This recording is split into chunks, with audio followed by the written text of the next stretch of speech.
Айбек Артыкбай Кыргызстандын Монголиядагы мурдагы элчиси. Алейкум ассалам, саламатсызбы. Монголдордун Кыргызстан жөнүндөгү түшүнүгү Бир эле монголдор эмес, ошолдо кыргыздар дагы империяны түзгөнгө чоң салым кошушкан. Дүйнөлүк рынокко этти жана кашмирди сапаттуу чыгаруу боюнча алар жакшы эле тажрыйбасы бар да. Дүйнөлүк бренд Louis Vuitton Монголиянын кашмирин 30% түз алып сатып алып кетишти. Экономикасынын 90%га жакыны токен экспортто түзөт экен да. Монголия 83-85 миллион тонна көмүрдү Кытайга экспорт кылат жыл сайын. Монголдо Жапониянын 650 компаниясы инвестор катары катталыптыр. Кыргызстанда болсо 5-6 эле компания катталыптыр. 30 жылдын ичинде монгол өкмөтү чоң иш-чаралар алып барыптыр. Монголиянын мурдагы премьер-министри анын аялы бренд буюмдарын Инстаграмга чыгара коюп, өкмөт башчысы отставкага кетти. Парламенттик мамлекет болуп эсептелет. Демократия аябай өнүккөн. Бири-бирин карап турушат. Блогерлер, журналисттер. Монгол өлкөсүндө казак деп катталып калган кыргыздар бар экен. Алардын саны 10 миңден 12 миңге чейин деп айтышат. Монголдор менен кыргыздардын окшоштуктары. Кымызды берүү, койдун этин бышырып, дасторконго коюп, элге таратуу. Дүйнөдө эт жеш боюнча биринчи орунда карышкыр турат, анан кыргыздар турат. Тайды союп, анан 12 жиликке жиликтеп анан таратып койсом, бир монгол таң калат. Дейт, биз карышкырдан кийин эле этти көп жеген эл десек, силер карышкырдын алдында турбайсыңарбы дейт.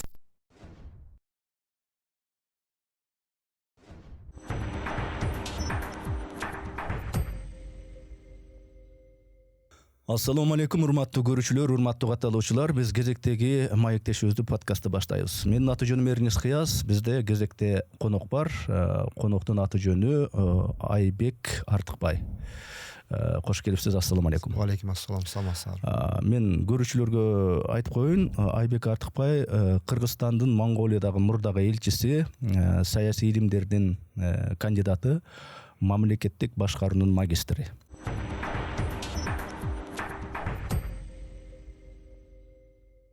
Мекенден алыста жүрсөк дагы Москвадагы мекендештерибиздин ден соолугуна кам көрүү эң маанилүү милдетибиз. Москвада өз тилиңизде сүйлөп тейлеген жана сизди чын дилинен түшүнгөн кесипкөй медициналык адистердин болушу кандай жакшы. Маманов клиникасы бул заманбап медицинанын жана кыргыз меймандостугунун айкалышы. Клиника төмөнкү кызматтарды сунуштайт. Тиш дарылоодан баштап эң татаал имплантация жана брекет коюуга чейин. Аялдардын ден соолугун коргоо жана кош бойлуулукту кылдат көзөмөлдө. Жогорку тактыктагы УЗИ жана лабораториялык анализдердин баардык түрлөрү. Кулак, мурун, тамак ооруларын заманбап ыкмалар менен дарылоо. Чоңдорго жана кичинекей бөбөктөргө кам көрүү. Биздин клиникада заманбап аппараттар жана көп жылдык тажрыйбасы бар дарыгерлер сиздин кызматыңызда.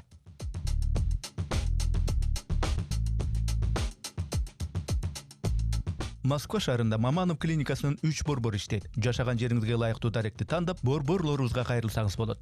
Бизге келиңиз. Сапатыбыз мыкты стандартта. Ал эми мамилебиз өзүбүздүн меймандос кыргыз пейилиндей.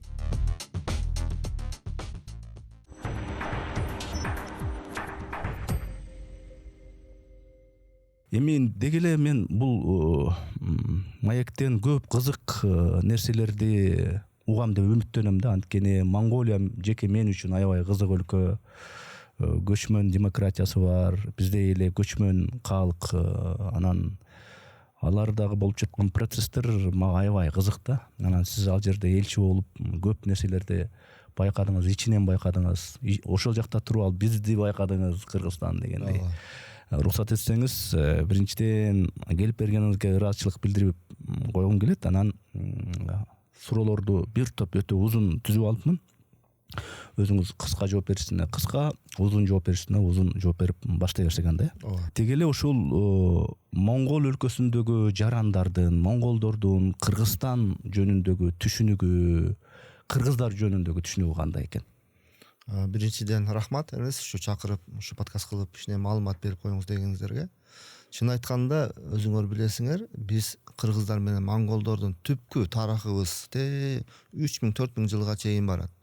Бирок тилекке каршы акыркы мына 200 жыл, 100 жылдын ичинде биздин кыргыз менен монголдун ортосундагы байланыштар өтө эле алыстап кеткен да. Мына силер деле билесиңер, мен деле ушу Кыргызстанда өсүп, ушул жерде окуп чоңойсок деле Монголия десе алыстагы жанагы Вьетнам, Лаос мамлекеттерине окшоп сезет элек да.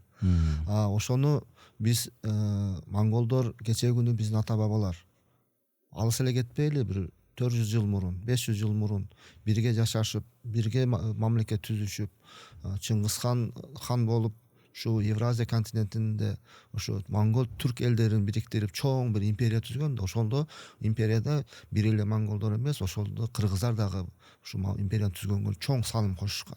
Бирок тилекке каршы ошол маалыматтарды, ошол биздин түпкү биримдиктерибизди биз унутуп калганбыз да акыркы убактарда.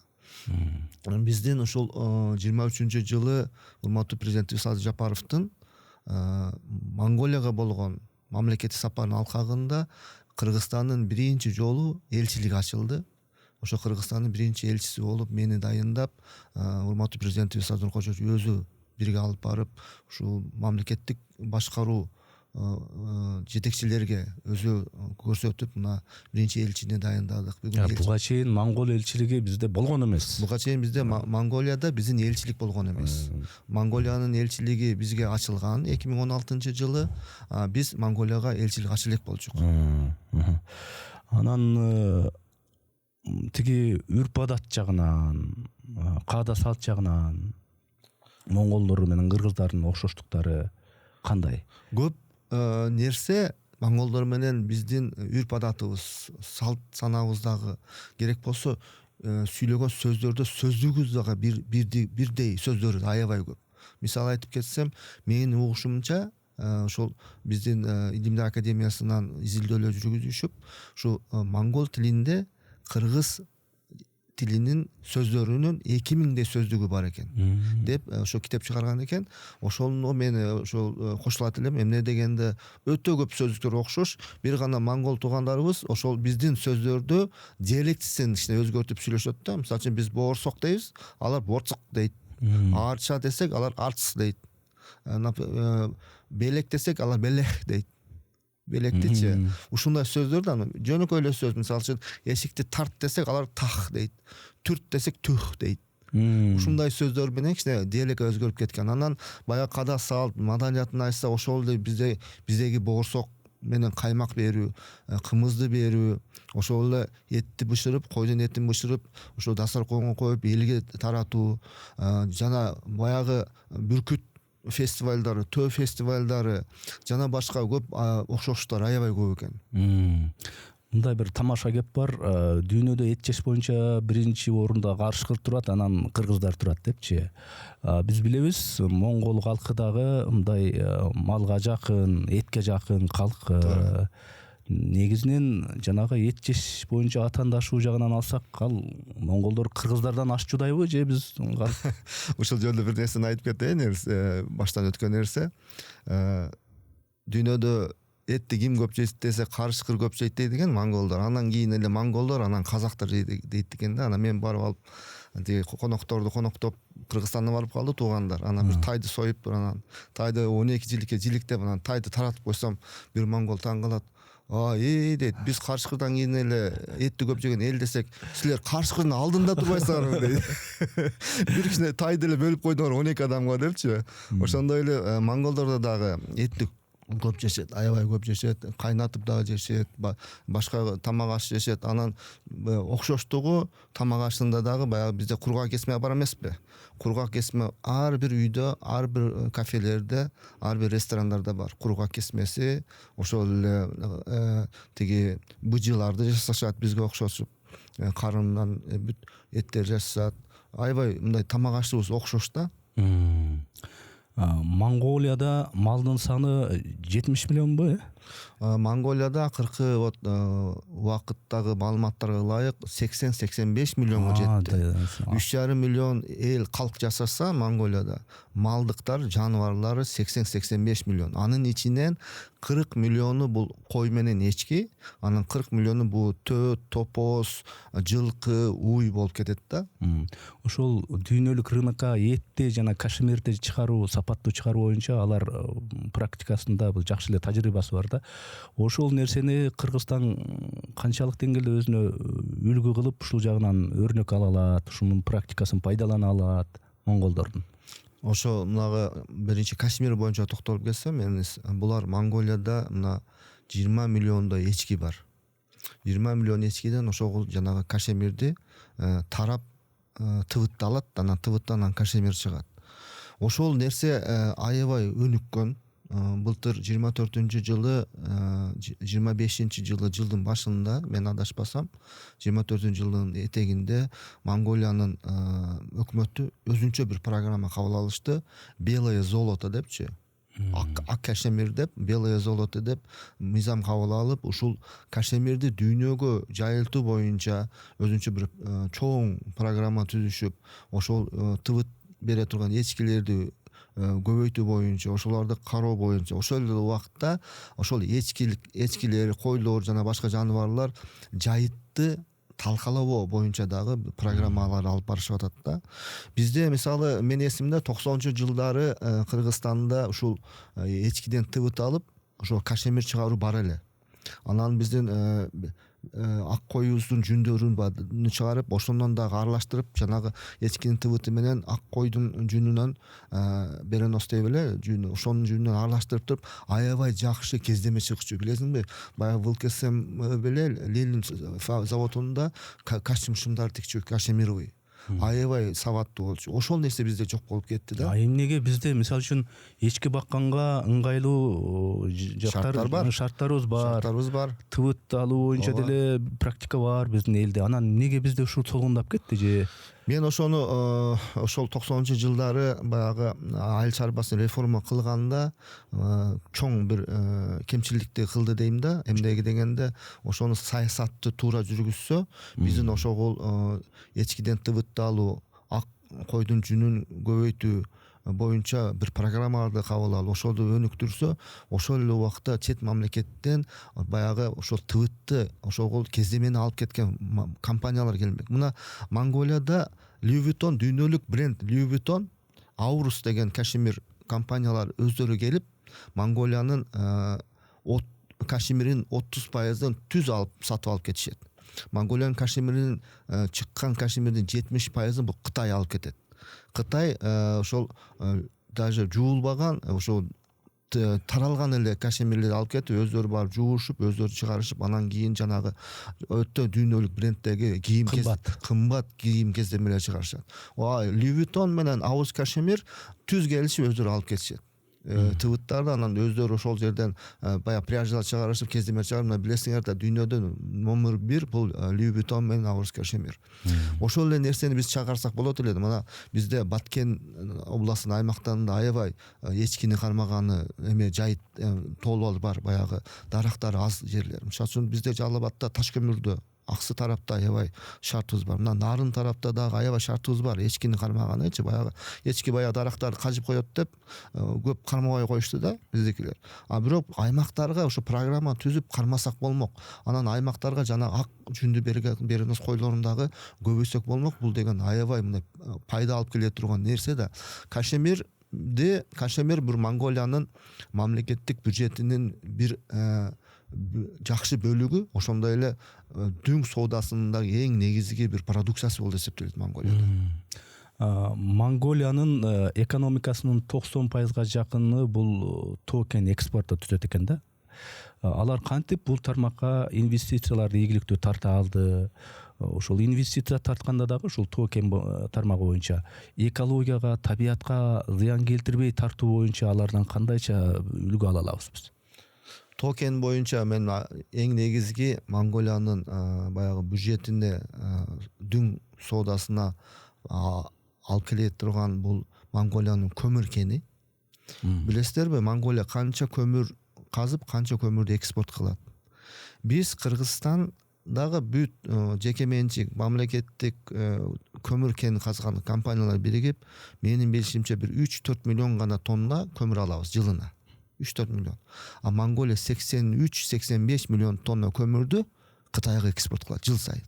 Андан сырткары бир 15-20 миллион тонна көмүрдү өздөрү колдонушат, ички өзүнүн баягы тецтерине. Эмне дегенде буларда гидроэлектростанция жок, өздөрүнүн баягы газы жок. Ошон үчүн бүт шаарларында, айылдарында бир гана көмүрдү иштетип, көмүрдөн жылуулукту алып, көмүрдөн электр энергияны алышат. Анан экинчи нерсе, Монголияда темир жана жез кендери аябай өнүккөн. Биз ошол темири менен жез кендерин өнүктүрүү боюнча Монголиядан көп нерсени үйрөнүп, ошо биздин мына Кыргызстанда жаткан, өзүңөр билесиңер, Жетим тоо деген тоо кенибиз бар. 5 миллиард тоннадан ашык запасы менен жез кендерибиз бар. Ошолорду иштетип, ошолорду жолго салсак, Монголиянын ошо тажрыйбасын үйрөнүп. Андан кийинкиси ушу Монголияда бизге окшоп эле өздөрүнүн алтын кен жерлери бар.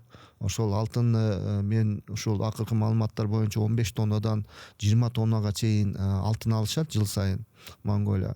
Андан сырткары дагы азыр ушул Монголия инвестиция тартуу боюнча өтө чоң иштерди алып барат. Жыл сайын Монголияда ошого тоо кендерин өнүктүрүү боюнча Mongolia Mining деген форумду өткөзөт. Жыл сайын дүйнөнүн телең бурчтарынан келишет. Жанагы дүйнөлүк BBC, CNN жана башка Al Jazeera деген компаниялардын алып баруучулары келишип, ошол жерде алып барып ушул форумдарды өткөзүшөт. Монголия мындай промоушнга мамлекетинин жанагы реклама кылышына, инвестиция тартышына акча аябайт. Ошондой чоң атактуу, даңктуу бизнесмендерди, ошондой алып баруучуларды алып келишип, акчаны сарпташып, алар эми бекер келбейт да, өзүң билесиң. Алып келишип ушундай жакшы иш аракеттер жасашат да. Дүйнөгө таанытуу боюнча. Эми мына биздеги алтын деп айтып калдыңыз, алтын кени могу Кумтөр боюнча, ушул Кумтөр менен Монголиянын дагы алтын кендерин иштетүүчү жанагы тармагын салыштырганда, ушул Монгол өлкөсүнүн ушул алтын боюнча келишим түзүүдөгү артыкчылыктары кандай экен? Бизде эми Кумтөр боюнча ар кандай ызы чуу болуп келди эми. Мындай кылып алыппыз, мындай кылыш керек эле деп акыры келип бир жыйынтыкка келдик окшойт. Анан артыкчылыгы эмне экен келишим түзүүдө? Монголиядагы Кыргызстанга окшоп башынан ошо эки эгиз мамлекетке окшоп, Монголияда баштан куду биздеги окшоп өттү. Ошо Монголиянын эң негизги алтын кенин ошол эле жанагы бизде Кумторду казган Centara Gold компани алган. Монголдордо дагы. Монголдордо Centara Gold компани алган. Ошол Centara Gold компанийден Монгол өкмөтү дагы кайра өзүнө улутташтырып, жанагы алтын казган кенин алар да өзүнө алдырышып, өздөрү башкарышып атат. Бизде азыр мына Кумторду мамлекетке өткөзүп, акыркы мына 4 жылдан бери ошо Кумтор биздин мамлекеттик экономикалык өнүгүүнүн чоң бир драйвери болуп атпайбы, чоң бир киреше алып келген ишкана болуп атат. Бул аябай жакшы. Бирок ошол эле убакытта азыр биз ушул Кумтор Gold компанини биз эл аралык дүйнөлүк IPO-го чыгарышыбыз керек да. Акциясын дүйнөгө сатып, ошого сатылган акциядан түшкөн акчаны Кыргызстанга алып келип, кайрадан инвестиция кылсак болот да. Ошол эле убакта мына мен бир мисал айтып кетейин. Ошо Монголияда дагы, Казакстанда дагы, Өзбекстанда дагы чоң иш-чараларды алып барып атат. Мамлекеттик деңгээлде мамлекеттик жана жеке менчик компанияларды эл аралык IPO-го чыгарыш боюнча, эл аралык ошого биржада компаниялардын акциясын сатып, ошо мамлекетке инвестиция тартуу. Мисалы бир масал айтайын. Мына биздин РСК банк менен азыр элдик банк болуп калды, Айыл банк. Эки банкты даярдап, эл аралык IPO-го чыгарып, ошонун акциясынын 50%-ын эл аралык биржада сатсак, бизге жок дегенде $5 миллиард акча келет. Бул мен изилдеп, ошол Англияда, Америкада иштеген банкирлерим изилдеп, ушул эмени кемеге келгенбизде жыйынтыкка 3 жыл ичинде даярдап алып келсек, $5 миллиард акча келет. Ал деген ошол ойлосоңор, мына РСК банк менен Айыл банктын акциясын IPO-да сатсак, бул бир адам сатып албайт, миллиондогон адам сатып алат акциясын. Анан кийин алар сатып алгандан кийин ошол эле банкты биздин мамлекет башкарат. Эмне дегенде 50% акция бизде, негизги контролдуу пакет бизде, мамлекет башкарат дагы. Ошо түшкөн $5 миллиард акчаны биз ошол эле темир жолго, ошол эле мисалы үчүн гидроэлектр станция куруу боюнча, ошол эле аэропортторго куруу боюнча жана келечектеги кайсыл жакшы мамлекеттик ишканаларды IPO-го чыгарыш боюнча ошолорго вложить этсек, ошолорго сарптасак, биздин өзүбүздүн инвестиция болот. Ушул тажрыйбаны Монголияда аябай көп колдонуп келип атат да азыркы убактачы. Монголия Кытай менен Орусиянын ортосундагы жана темир жол транзитинен пайда көргөн өлкө. Мына Кыргызстанда Кытай, Кыргызстан, Өзбекстан темир жолун куруу демилгеси көтөрүлүп, ошол процесстер акырындап жүрүп атат. Ошондой чакта ошол монголдордун транзиттик потенциалын колдонуу тажрыйбасын биз кандайча өзүбүзгө мындай пайдалана алабыз? Туура бир суроо бердиң, Эрнис. Монголия негизинен ошол Кытайдан Орусия аркылуу Европага кеткен негизги бир темир жолдун бутагын түзгөн темир жол болчу да, Монголиядагычы. Азыркы убакта деле Орусия менен Кытайдын ортосундагы соода сатыкты, эми билесиздер, соода сатык аябай чоң. Ошонун негизги бир пайда алып келгени бул Монголиядагы темир жол тармагы. Ошол темир жол тармагында Монгол темир жолунун менин билишимче 50% Россияга таандык, 50% Монголияга таандык. Бирок ошол убакта аябай чоң иш-чараларды алып барат да, аябай чоң мындай транзиттерди алып келип атат, чоң пайданы мамлекетке алып келип атат. Мына биздин президентибиз Урматтуу Садыр Кожоевич ушул аракет кылып Кытай, Кыргызстан, Өзбекстан темир жолун баштап атпайбы? Бул деген бизге, мамлекетибизге келечекте чоң бир пайданы алып келет. Бул транзиттен эле эмес, биздин соода сатыктан дагы көп нерсени алып келет. Анан байланышты алып келет. Жанагы биз деңизге чыга албаган мамлекеттердин мүчөсүбүз да, Монголия дагы, биз дагы ошол деңизге чыга албаган мамлекеттерге чоң бир шарттар түзөт да. Мындай карасаң, темир жолду куруп калсак, чыгышка барсаң Кытай аркылуу деңизге чыгып дүйнөлүк соодага байланышабыз. Бул жака мына Орто Азия, Кавказ аркылуу Турция, Кара деңиз, анан Европага чыгып кетсек болот. Бул деген чоң бир мамлекетке алып келе турган проект эмес. Азыр мен могу статистиканы окуйм, мен адашып калбаш үчүн так карап окуйм. Монголдо Жапониянын 650 компаниясы инвестор катары катталыптыр. Бизде Кыргызстанда болсо 5-6 эле компания катталыптыр Жапондон. Жапондор эмне үчүн ошол Монголияга көп ишенишет? Болбосо алардын калкы 3,5 миллион эле экен да. Эмне үчүн ошол жака инвесторлор көп ишенип, көп барышат?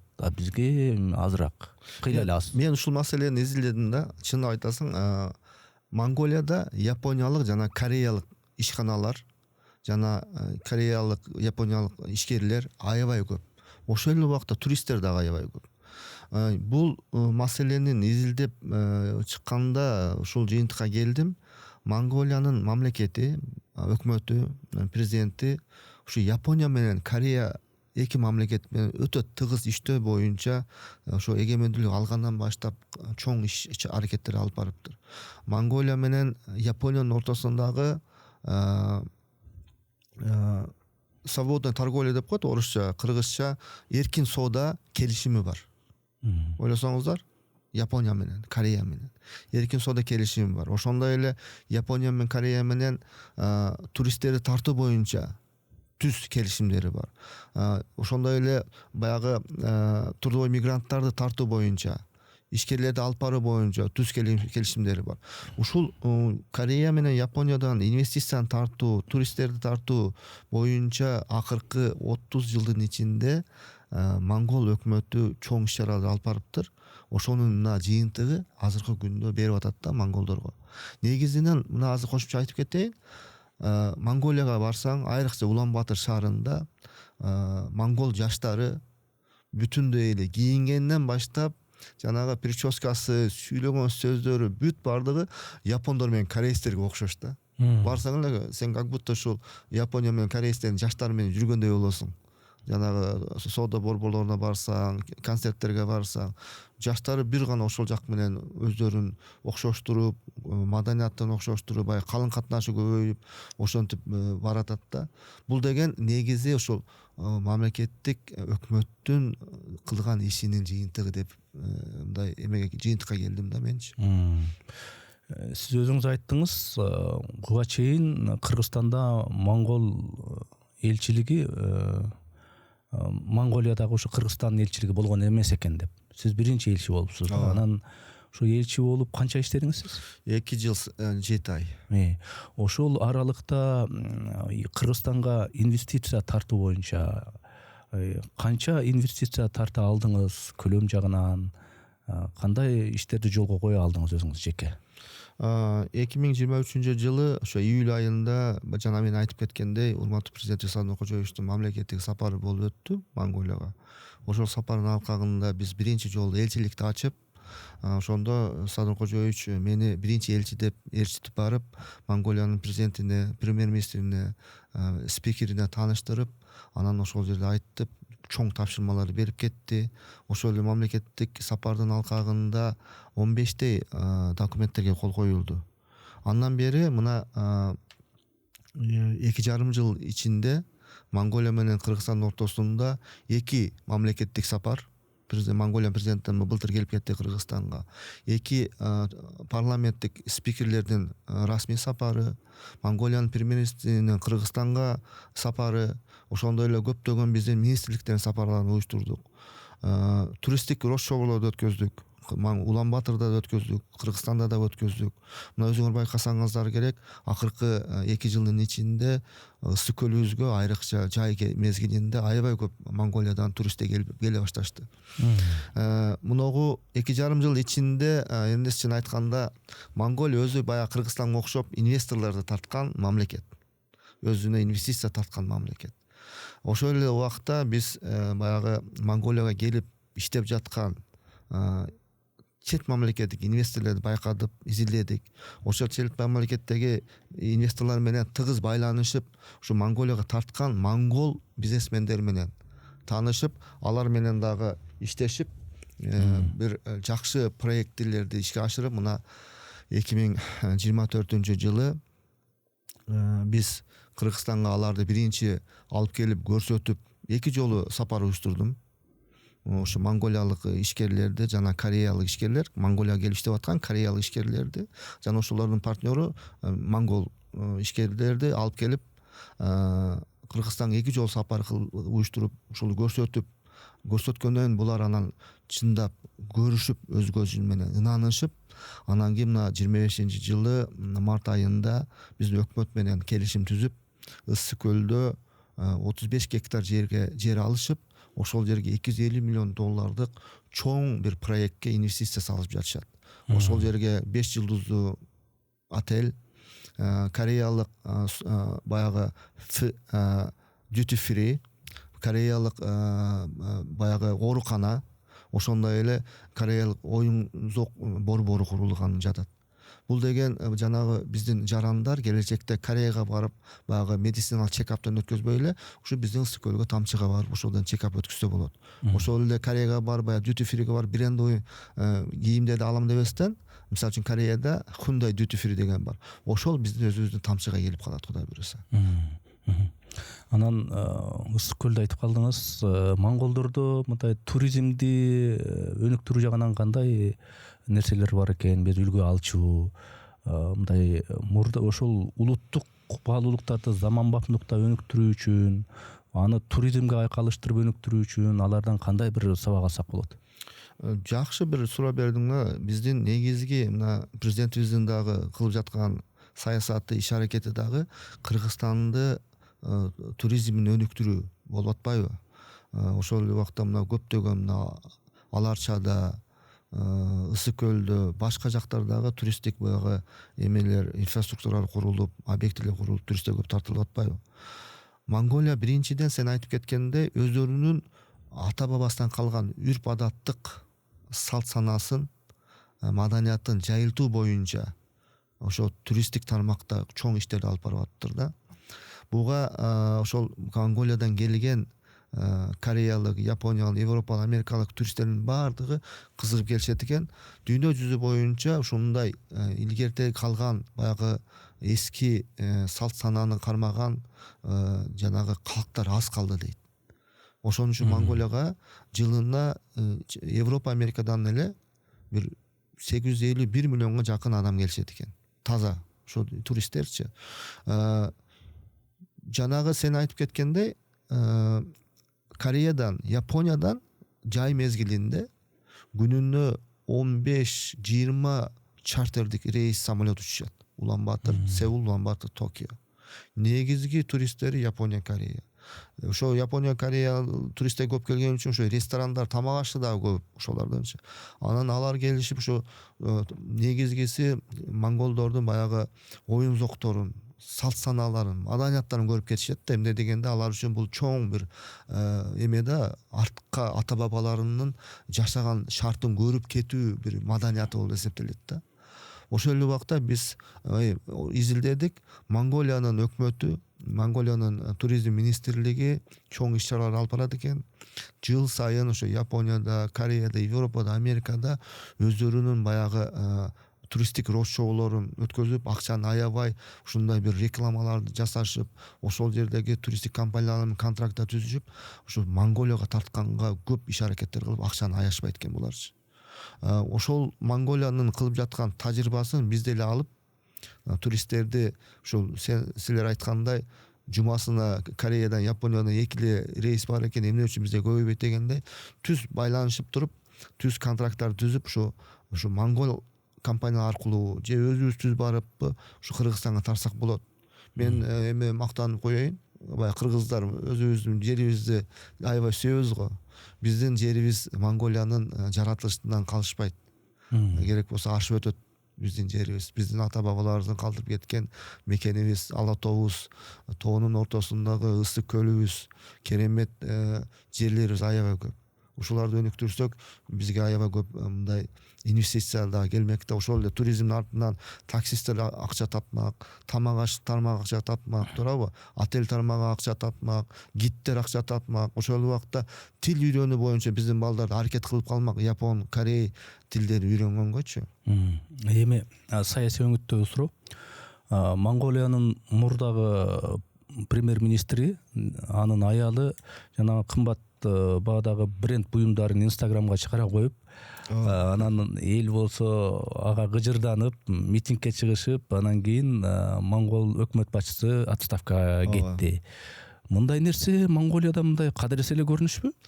Монголияда бул кадыресе көрүнүш. Эмне дегенде Монголия азыркы убакта өзүнүн конституциясына ылайык парламенттик мамлекет болуп эсептелет да. Демократиялык парламенттик мамлекет болуп эсептелет.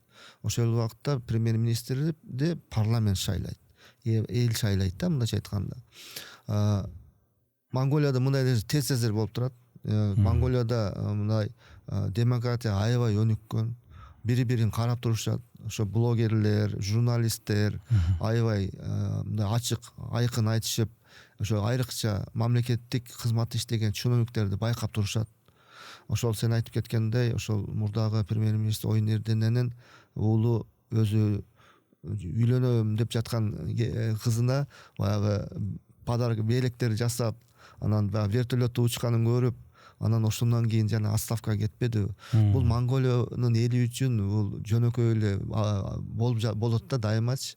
Бул бир гана премьер-министр эмес, депутаттар деле ушундай депутаттыгын мандатын тапшыргандар бар. Министрлер деле ошондой бар.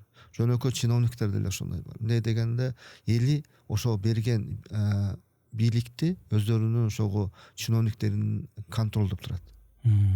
Эми коррупцияга каршы күрөш боюнча Монголияда мамлекеттик кызматтарды, инвестициялык процедураларды цифровизациялоо, санариптештирүү боюнча алгылыктуу иштер болуп аттыр.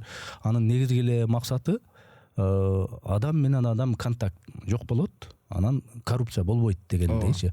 Ошол нерсе чындап эле жемишин берип аттырбы коррупциянын жоготууга, азайтууга? Ушул нерсе боюнча, бул санариптештирүү боюнча чынында Монголия алдыга кеткен. Бардык ишканаларга барасыңбы, ресторан, кафелерге барасыңбы, салык кызматына барасыңбы, бажы кызматына барасыңбы, бардыгы санариптештирүү онлайн эмеге форматка өтүп кетишкен. Мен бир нерсеге токтолгум келет. Ошо бизде салык боюнча Монголиядан көп нерсени үйрөнсөк болот да. Бизде азыр өткөндө эле маселе чыкпадыбы?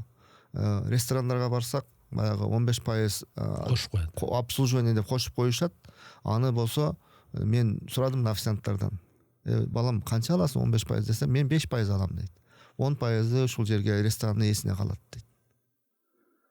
Ойлосоңуз, мындайча айтканда, ошо биздин Кыргызстандагы ошого ресторандардын ээлери баягы мамлекетке төлөп жаткан 7% мындай налог төлөшөт, по-моему, мен билишим 6-7% мындай фиксированный салык коюп коюшкан.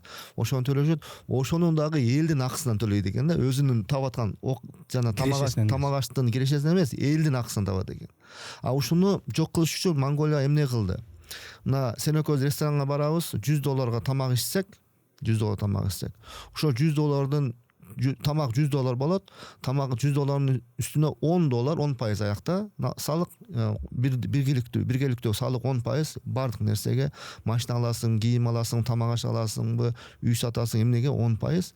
Ошого мисалы үчүн $100 экөөбүз тамак ичсек, үстүнө $10 кошот да, экөөбүз кассага барганда $110 төлөйбүз. Ошол $100 ресторанын ээсинин счетуна кетет, $10 түз салык кызматынын счетуна кетет. Көрдүңбү? А салыкты чынында ресторандын ээси баягы тамак жеп аткан эл үчүн төлөбөш керек. Ал өзүнүн пайдасы үчүн төлөш керек.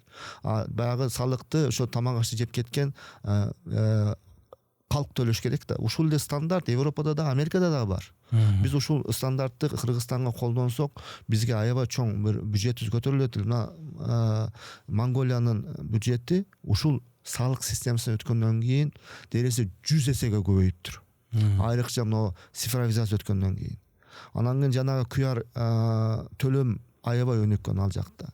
Мисалы, ресторанга келсең, баягы менюну телефон аркылуу карайсың, анан басасың, ошол жерден эле төлөп коесуң, өзүңдүн QR төлөмүң аркылуучу. Официантты кел, канча болду дебейсиң. Анан ошол жерден эле кетет салыкка салыктын акчасы, ресторандын акчасы. Анан могу калкты тейлөө боюнча дагы санаптештөө өтө өнүгүп, мына Кудайга шүгүр, азыр биз деле ошого жетип калдык. Мына айдоочу кубөлүктөр, паспорттор жанагы онлайн толтурулуп бизге почта аркылуу келе баштады. Ушул Монголияда мындан 10 жыл мурун эле башталган экен. Ушул нерсени анан мен билем, ушу 22-жылдары биздин салык кызматы дагы Монголиядан баягы чекти көрсөтсөң лотерея ойнотушуп атпадыбы Кыргызстанда? Салык кызматы билесиңерби, 22-жылдары. Ошол Монголиядан келген тажрыйба. Монгол өлкөсүнүн тышкы саясаты боюнча, Монгол өлкөсү тышкы саясатта баары менен баягы баланстык кармоо, тең салмактуулукта болуу концепциясын өтө карманат. Ошол багытта Кыргызстан тышкы саясатта баары менен баланстык кармоо жагынан кандай үлгү алынат Монголиядан? Туура айтасың, Монголия бир эки чоң державанын ортосундагы мамлекет да. Түштүк жагын карасаң бүтүндөй Кытай чегарасында, түндүк жагын карасаң бүтүндөй Россия чегара. Ошол эле убакта Монголиянын негизги соода партнеру бул Россия менен Кытай. Кытайга экспорттун бардыгы 90%га жакын экспорту Кытайга кетет. Кытайдын 90%га жакын жанагы бүт окаттарын Кытайдан алышат. Россиядан болсо бир гана энергия ресурстарды алышат, жанагы анан жыгачтарды алышат.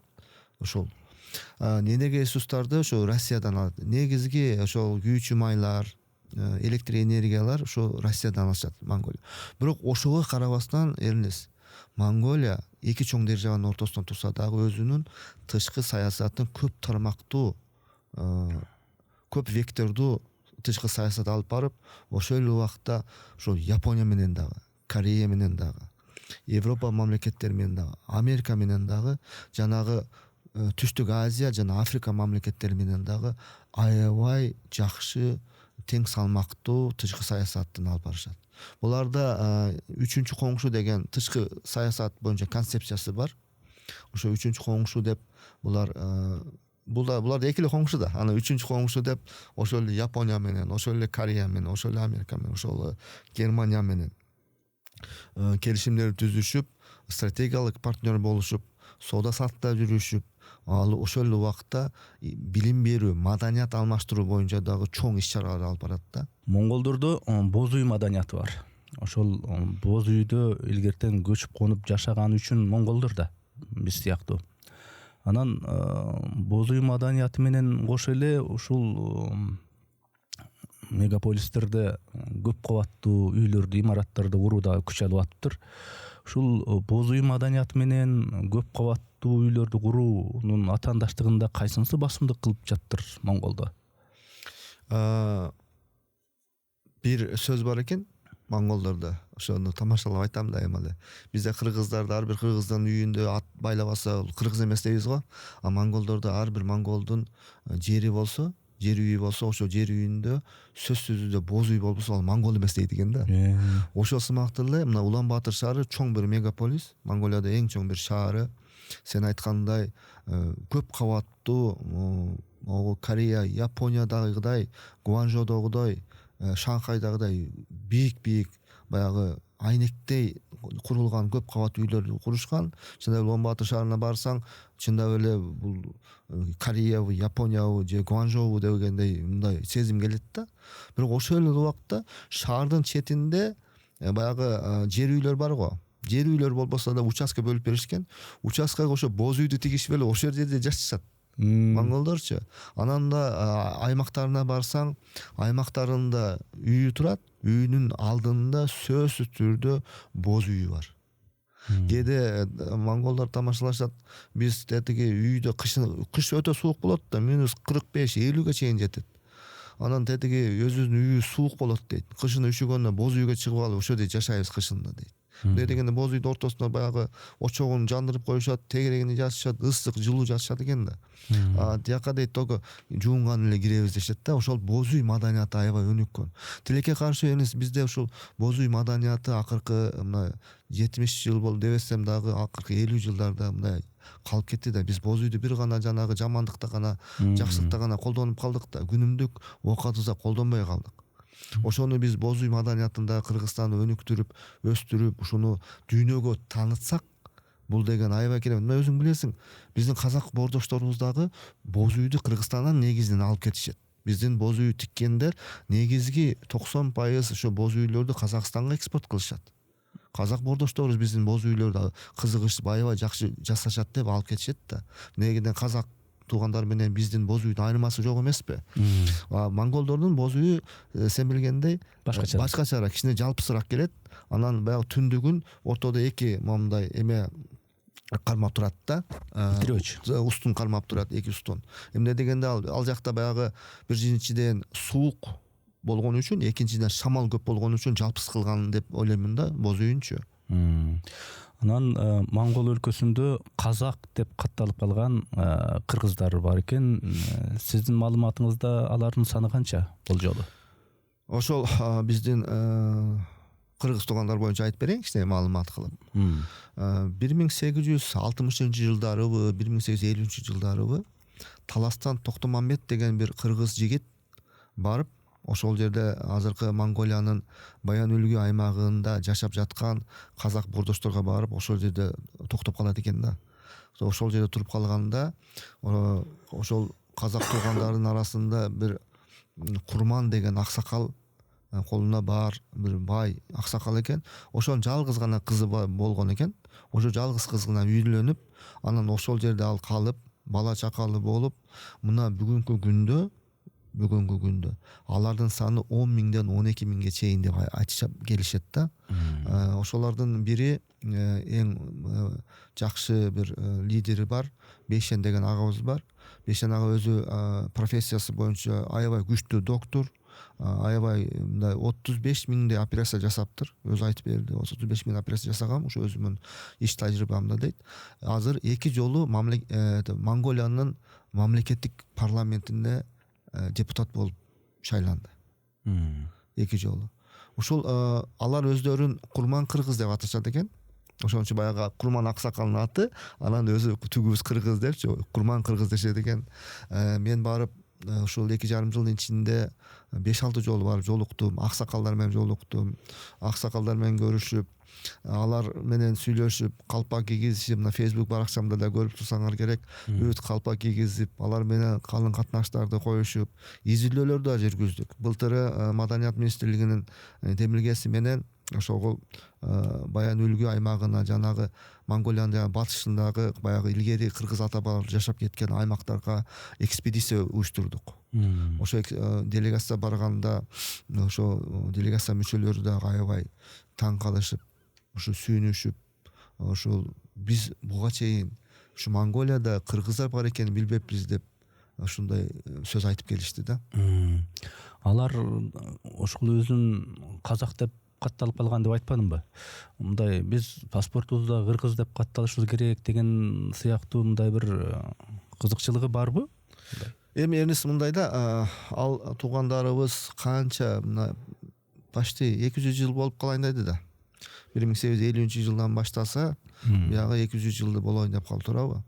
Ошонун арасында ушул өзү ушул тай журт эми казак туугандар болуп атпайбы? Баягы Курман аксакалдын кызына үйлөнүп, анан тай журту казак болуп калган үчүн булар ошол жердеги казак туугандар менен үйлөнүшүп, жайланышып, сүйлөнүшүп, анан ошол казакча сүйлөшүп, казакча болуп калышканда, ошол убакта кээ биркилер ошол сен айткандай, ошо паспортубузду кыргыз кылсак деген дагы кээ бирки туугандар айтышты. Бирок эң негизгиси булар өздөрүнүн иденттүүлүгүн жоготкон жок да. Булар азыркы күнгө чейин биз кыргызбыз, биздин атабыз Токтомамбет таластан келген, биз кыргыз болобуз деп ошентип өздөрүнүн курман кыргыз деп атап келишет. Ушул дагы биз үчүн чоң мындай сүйүнүч да, чоң сыймык. Чын-чынына келгенде ал паспортто кыргыз деп жазылганы, жазылбаган эмес. Негизгиси мындай салт санасы, ордагы баягы кыргыздардын үрп адаты жагынан биздикинен айырмаланабы экен, сакталып турбу? Мен ошол былтыр аксакалдар менен жолугуп, сүйлөшүп, ошо экспедицияга барганда сурадык. Силер Манас айткандар барбы, Манас уккансыңарбы десек, биз дейт мындан бир 30 жыл, 40 жыл мурун дейт, комуз чертип Манас айткан адамдарыбыз бар эле дейт. Анан Манас угуп, комуз чертип ушу үйүлүп келет элек дейт. Ошону майрамдарда эмелерде дейт. Бирок тилекке каршы акыркы 30 жылдан бери дейт ошол маданият жоголуп кетти дейт. Комуз черткен, Манас айткан жоголуп кетти дейт. Бирок калган маданияттар, үрп адаттары кадимкидей эле биздикиндей эле экен. Анан бир ошол эме айтып кетейин, тамак аш маданияты жагын айтып кетейин. Барсак кой союп калышты. Эми кыргыз казак кой соётко барганыңда эле кой союп, анан кийин аксерке алып келип калышты. Келгиле курман шорподон ичкиле дейт. Бул деген аксеркеге десем, бул ушу курман кыргыздар гана жасайт ушуну аксеркени дейт. Буну биз курман шорпо деп коебуз дейт. Көрдүңүзбү? Баягы таластан барган Токтомамбет атасы ошо аксеркени ошолорго үйрөтүп, мына бүгүнкү күнгө чейин ошонун атын аксерке эмес, курман шорпо деп атап коюштур да. Казак туугандардын баары жана курман шорпоңду алып келчи дейт. Бир чоң чала болсо баарын ичип коебуз дейт. Сүзмө аралаштырып. Сону болот го, баягы аппетит ачкан. Ошондой дагы маданиятын жоготпогонуна сүйүндүм да, баягы аксеркени булар ушул казак туугандарга дагы тартуулаганын. Монгол калкы, монголдор Чыңгыз ханды идеологиянын борборуна коюп алышкан. Бул жааттан алганда Кыргызстанда Манас идеясын ошондой кылсак болобу? Ошо монголдордой кылып алар, эми Чыңгыз ханды туу тутуп идеологиясынын чокусуна коюп алышкандай, бизде ошондой кылсак болобу же бизге андай кыла албайбызбы? Энес, ушул маселе боюнча мен көп ойлонуп, көп изилдөөлөр жүргүздүм да. Мына сен айткандай эле, ошол Чыңгыз хандын аты бар. Чыңгыз ханды туу тутуп, Чыңгыз ханды ушу монголдордун эң биринчи ханы, ушу монголдордун иденттүүлүгүн мындай каккан адам деп дүйнөгө жарсалат да. Дүйнөнүн баары Чыңгыз ханды тааныйт да, билесиң. Ошон үчүн дагы Монголияга аябай көп туристтер келет экен да. Ушул именно Чыңгыз хан жашаган жерге баралы, Чыңгыз хан элин көрөлү, кандай эл экен, кандай жер экен депчи. Ушул нерсени эмне үчүн биз Манас атабызга колдонсок болбойт? Азыркы мына канча жылда эгемендүүлүк алгандан бери Манас атабыздын 1000 жылдыгын, туурабы? Баягы идеологиялык эмелерге жети идеологияга жазып келдик, бирок ал ишке ашпай атат да жакшы. Эмне дегенде, биринчиден биздин негизги тарыхчылар, ошого Кыргызстандагы баягы кыргыздарды 16-кылымда пайда болгон деген биздин тарыхчыларыбыз. Андан кийин кээ бирки ушу мамлекеттик чиновниктер Манас атаны бул жомок, бул болгон адам эмес деген сөздөрдү айтып келип атпайбы? Ошон үчүн ушул сөздөрдү жок кылыш үчүн биз көп акча каражатын чыгарып, мамлекеттин эсебинен көп археологиялык, архивдик изилдөөлөр жүргүзүп, мына Кытайдан баштап Америкага чейин Рим Ватикандан, мына Мисирден, Ирандын архивтеринен жана башка архивтерден изилдеп ушу Манас атабыздын болгондугун, Манас атабыз ушу кыргыздардын эң биринчи ушул кыргыздардын иденттүүлүгүнө баягы Чыңгызханга окшоп казык казган адам экендигин, ошонун негизинде мына кыргыздар кагаз күйүп кетет, таш жоголуп кетет, туурабы? Ошол Манас атадан баштап тарыхыбызды жоготпой, бала атадан балага, баладан атага ооз-эки эпос кылып биздин тарыхыбызды алып келгенибизди тастыктап, анан дүйнөгө жар салсак, ошондо дүйнөнүн баардыгы кызыгат. Мына өзүң билесиң, Америкада дагы Манас деген жерлердин аттары бар. Индияда Манас деген жерлердин аттары бар, туурабы? Мына Кавказда Манас деген жерлердин аттары бар. Тибетте Манас деген жерлердин аттары бар, туурабы? Аябай көп. Ушуларды биз изилдеп, эмне үчүн Манас деп аталып калган? Кайдан келген? Ушуну тастыктап койсок, анан ошол дүйнө жүзүнө эл кызыгат да. Анан ошондо биз ошол Чыңгызханды монголдор аябай дүйнөгө жар салгандай, мына Манас атабыз керек болсо Сары деңизден бул жагы Испанияга чейин, ылдыйы болсо Индия, Тибетке чейин аттары бар. Аттары калган чоң биздин атабыз болгон, дүйнөнү башкарган, биздин иденттүүлүктү тастап кеткен адам болгон деп жар салсак, научно доказуемый кылып, ошондо гана биз бир жакшы жыйынтыкка жетебиз да. Анан Монгол өлкөсүнүн жетекчилиги ошол улуттук дөөлөттөрүн, улуттук маданиятын, салт санаасын дүйнөгө жайылтууда, пропаганда кылууда кандай ыкмаларды колдонот экен? Мисалы үчүн ошол эле маданиятта же кино индустрияда же бир эле нерсесин айталы, жанагы тамагы менен жана горлопенияда дүң болуп атат. Кандайча мындай ыкмаларды колдонот экен ушул багытта? Эмнеси билесиңби, монгол мамлекети ушул өзүнүн үрп-адатын, маданиятын, анан ушул туризм тармактарын дүйнөгө жайылтуу боюнча акчаны аябайт экен. Акча каражатын көп сарптайт экен. Мына президенти кайсы мамлекетке барбасын, Японияга барабы, Германияга барабы, Чехияга барабы, Англияга барабы, Америкага барабы, сөзсүз түрдө ушул Чыңгызхан атындагы улуттук музейи бар, 11 этаж.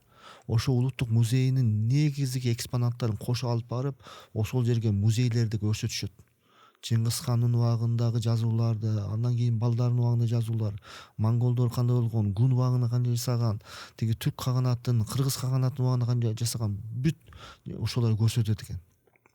Бул биринчи мындай рекламабы? Бул монгол эли илгерки дүйнөнүн башкарган эл экендигин реклама кылып аткан, промоушн кылып аткан. Экинчиси эл аралык чоң телекомпанияларга, эл аралык жанагы ата даңгы өскөн 100 миллиондогон подписчиктери бар блогерлерди акчаны аябай Монголияга алып келишип, аларды тарткызышып, Монголияны аябай мындай реклама кылат экен. Ошол эле убакта сен айтып кеттиң, баягы горлопения боюнча бизде кыргыздарда ошол нерсе жок болуп кетти да. Биз билбей калдык ал убакта, туурабы? Азыр ырдаган адам калбай калды.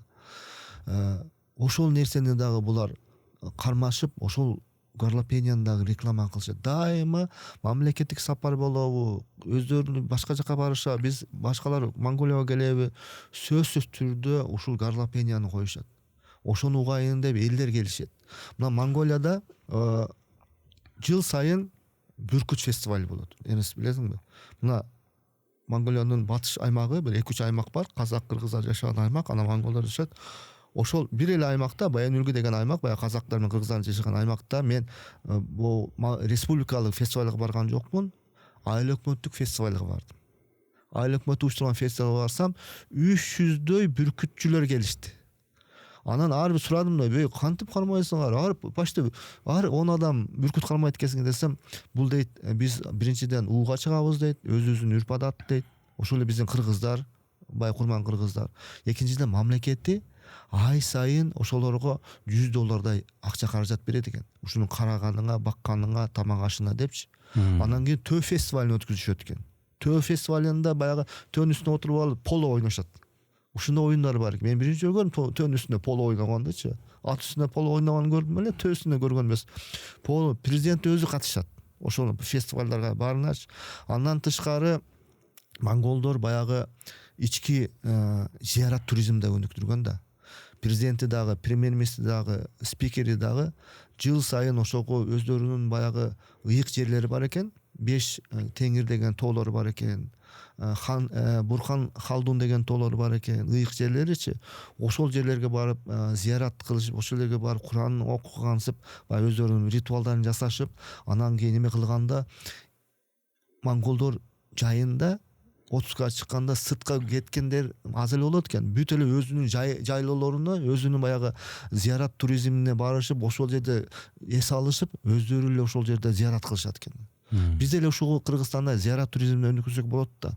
Көп биздин ыйык жерлерибиз бар. Мына Таластагы Манас атанын күмбөздөрү турган жер бар, туурабы? Көлдөгү Мойтакенин күмбөздөрү бар. Мына Жалал Абадта Асланбап атанын күмбөздөрү бар. Падыша атанын күмбөздөрү бар Аксыда, туурабы? Сахибулан бар Алабукада, биздин сахабалардын күмбөздөрү. Нокатта канчадаган ыйык жерлерибиз бар, туурабы? Ушундай зыярат туризмди өнүктүрсөк, өнүгүү деген эмне? Ошо биздин министрлер, депутаттар, мамлекеттик башчылар өздөрү биринчи барса, анан элдер аркасынан ээрчип барат экен ошол жергечи. Монголдорду байыркы монгол жазуусун калыбына келтирүү бул мамлекеттик программага киргизилиптир да. Бул жаатта кыргыздарда баягы байыркы Орхон Энесай жазуусун колдонуу, ошого кайтуу, ошону унутпоо жаатында биз монголдордон кандай үлгү алсак болот? Аябай жакшы мындай тема да бул. Бул теманы мен ошол Монголияга 23-жылы барсам, 24-жылдан баштап көтөрө баштадым. Канча радио, телевиденияларга интервью берип, ушуну жылдыруу боюнча президентибизге да кат жаздым. Ушул боюнча Монголиянын эски монгол алфавитине өтүү программасы боюнча. Монголдор 2020-жылы 25 жылдык программа кабыл алыптыр. Мамлекети. Ошо 25 жылдын ичинде азыр алар бизге окшоп кириллицада да. 25 жыл ичинде кадам менен ошо эски монгол алфавитине өтүү. Эски монгол алфавитин өзүңөр билесиңер, Чыңгызхан 1225-1227 жылдары ушул жылдары түзөп жасатып, атайын ошо Кашкардан чоң аалым кишини алдырып, ошол кишиге атайын бизге өзүбүзгө керектүү алфавит жазып бер деп, ошол алфавитти түптөп кеткен. Ошол алфавит мына 1900-жылга чейин колдонуп келген монголдорчу. Анан гана кириллицага өтүп кетти. Баягы Октябрь революциясынан кийин азыр кайра ошого өтөбүз дешип атат. Бул деген монголдор дагы бир жолу өздөрүнүн иденттүүлүгүн, өзүнүн байыркы эл экендигин көрсөтүп жатат да. Эгерде биз мына сен айткандай Орхон Энесай алфавити деп коет, бизде битик алфавит дейт.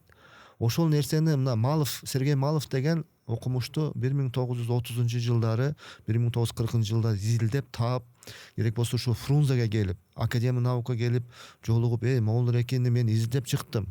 Моңол реки Орхон, Монголиядагы азыр Орхон дарыясынан баштап Енисей дарыясына чейинки аймактарда бүт жазуулардын негизги көпчүлүгүндө жазуулар бүт эле мен кыргыздын момундай уурусунан болом, мен момундай деген кыргыздар таандык экен. Ушуну кыргыз алфавити деп атайлы, кыргыздардын алфавити экен бул десе каршы чыккан деп өзүнүн китебинде жазып кеткен Сергей Малов. Ушул жердеги окумуштуулар. Эми алар түшүнүшүнө болот, ал убакта баягы кыргыздарды кече эле жакына чыкты деп агитация, пропаганда кылып алса, анан Малов келип алып, кыргыздар 3000 жыл мурун алфавити болгон экен деп атса, туура келбей калат эле саясатка. Анан ошон калып кетти да. Мен ошону сунуштап жазып атам да, айтып атам дайыма. Эгерде биз ошол өзүбүздүн байыркы эски кыргыз битик алфавитине өтсөк, биз дүйнө жүзүнө дагы бир жар салабыз. Туугандар, биз кече 16-кылымда пайда болгон эл эмеспиз. Биздин ата бабалар 3000 жыл мурун мамлекети болуп, 3000 жыл мурун өзүнүн алфавити болуп, ошол Алтай, Алай, Гималай аймактарын мекендеп, биз цивилизация түзгөн, шаарларды курган, өзүбүздүн цивилизациясы болгон элдин урпактарыбыз деген даңазалоо болот эле да эниз. Мен мына түрк туугандарым менен биргеликте бир алфавит көтөрүлүп деп атат. Эми азыркы жашоонун шарты биригип бир эл болуп, бир мындай журт болуп бириксек, биз мындай күчтүүрөөк болобуз, соода саттыгыбыз дагы жакшы болот, бири-бирибиз менен калың катнашыбыз дагы жакшы болот.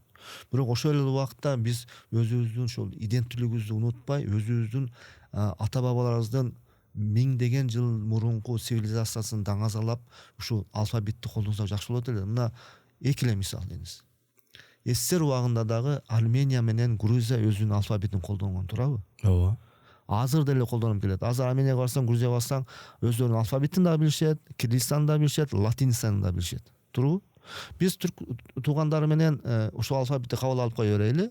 Негизги мамлекеттик алфавит битик кыргыз, эски кыргыз алфавити. Мындай эл аралык колдонууга ошол орто түрк алфавити деп кабыл алып кое берсек болот. Эки эмени деле алып кетсек болот. Бирок ошону баягы сразу өтүп кетпестен монголдорго окшоп, монголдордун тажрыйбасын алып, ошо 20-25 жылдык болбосо дагы бир 15-20 жылдык программа менен өтсөк жакшы болот эле. Эмнеге дегенде биз биринчиден ошол мугалимдерди даярдашыбыз керек. Андан кийин ошо монголдорго окшоп биринчи 5 жылдыкта мугалимдер даярдашат, экинчи 5 жылдыкта бала бакча, биринчи башталгыч мектептерди үйрөтүшөт, анан кийин жогорку окуу жайларда, анан кийин тиги мамлекеттик ишканаларга параллелдүү киргизишип, анан 25-жылы бирөөтө эле өтө турган кылып программа түзүшкөн да. Биз деле ушундай программа түзсөк болот. Мына биздин эски алфавитти биздин азыркы жашообузга ылайыкташтырып, азыркы биздин диалекттерге ылайыкташтырып, битик алфавитин калыбына келтирген балдар бар Кыргызстанда. Өзүң билесиң. Ошол балдардын ошол алфавитин колдонсок, бизге аябай чоң пайда алып келет эле. Биздин кыргыздын кыргыз экенин, улуу эл экенибизди дагы бир дүйнөгө жар салат элек. Жана айтпадыңызбы, монголдор ошол президенти болобу, өкмөт болобу кайсы жерге барбасын, өзүнүн улуттук дөөлөттөрүн үгүт кылып даңазала ала жүрөт экен депчи. Ошол нерсени биз кандайча пайдалана алабыз? Ошол мындайча айтканда, ошол тарбиялык кодту мен кыргызмын, мен кыргыздын уулумун, мен кыргыздын кызымын деп сыймыктан ала тургандай, ошол монголдор пайдаланып аткан ошондой сыймыктануу кодун кандайча киргизе алабыз? Муну сурап атканымдын себеби мына, бизде канчалаган өлкөлөрдө биздин мигранттарыбыз бар.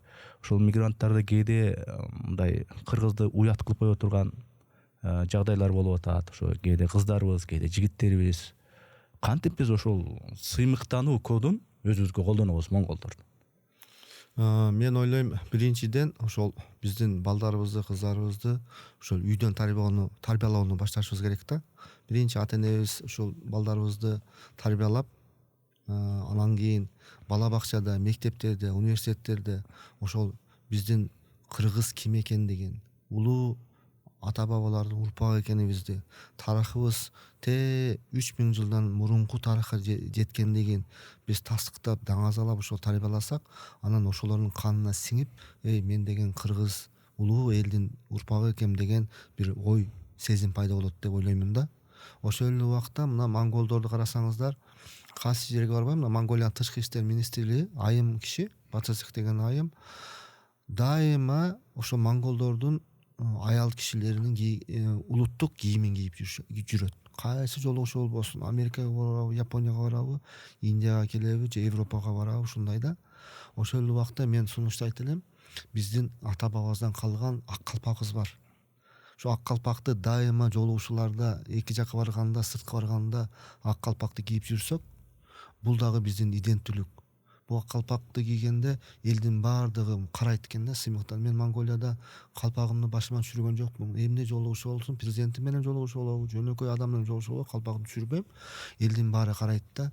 Эмне дегенде өзүң байрасаң, эриңиз калпакты дүйнө жүзү боюнча бизден башка эч ким кийбейт. Бул бренд да? Бренд да, бул бренд. Бул чоң бренд. Ошол мен кече күнү Монголиядан кайтып атканымда, Монголияда иштеп жаткан башка мамлекеттердин элчилерине жолугуп, аларга ошо рахматымды айтып, ошо коштошуп эмесин өткөздүм. Ошол убакта барып башында 5-6 элчиге калпак кийгизсем, аябай сүйүнүшүп, бай мен калпак кийип жүргөнүмдү билишет да. Ойлосоң 250-300 адам бир жерде кабыл алууда отурсак, бир адам калпак кийсе бардыгы тааныйт да, бул кыргыз экен депчи. Анан сүйүнүп, анан акырында бир 2-3 элчи калды эле, жолугуп албай калган. Анан калпагым түгөп калып, баягы чепкең алып барып, чепкең менен тебетей кийгиздим. Чепкем тебетей кийгизсем, мага калпак алып келбедиңби дейт. Баягы капа болупчу. Анан алып келем деп кайрадан анан калпак издеп, ошол эле алдырып, анан кайрадан калпак бере баштадым. Бардыгы калпакты аябай жакшы көрүп, сүйүнүп. Анан да бир нерсе айтып кетейин, ошол жерде Канаданын элчиси Австралиянын элчисине сүрөт тартып жиберип юруптур. Өзүнүн баягы президентке тапшырган верительный грамотасы, анан калпакты коюп, бул менин Монголиядагы эң негизги буюмдарым деп жиберип юруптур. Мындайча сыймыктаныпчы. Бул деген карасаң биз эмес, башка мамлекеттин элчилери ошо калпак алып, калпак кийгенине сыймыктанып атат да. Биз ушуну даңазалашыбыз керек. Анан экинчиден, ошо дүйнө жүзүнө кыргыздын ким экенин даңазалап, ушул кыргыздын түпкү тамырын, биздин ата бабабыздын тарыхын изилдеп тастап койсок, ушу биздин угул кыздарыбыз ошол жаман жолдорго барбай калат эле деп ойлоймун да. Мына кыргыздар дагы, монголдор дагы көчмөн калк. Монголдордо ошол көчмөн турмушунда аялдардын орду дагы өзгөчө болгон. Эркин чечим кабыл алууда, өздөрүнүн кандай бир эркин алып жүрүүсүндө дегендейчи. Бүгүнкү күндө да барбы экен ошол көрүнүш? Аялдардын орду кандай экен монголдордо? Туура айтасың. Мына тарыхка кайтсак, мына көп фильмдерде да көрөсүң, мына китептерде да жазып кетишкен. Чыңгыз хандын убагында Чыңгыз хан ошо хан болуп такка отургандан кийин деле, ага чейин деле Чыңгыз хандын апасы, аялдары дайыма жанында баягы кеңеште, курултайда отурушкан. Билесиң да.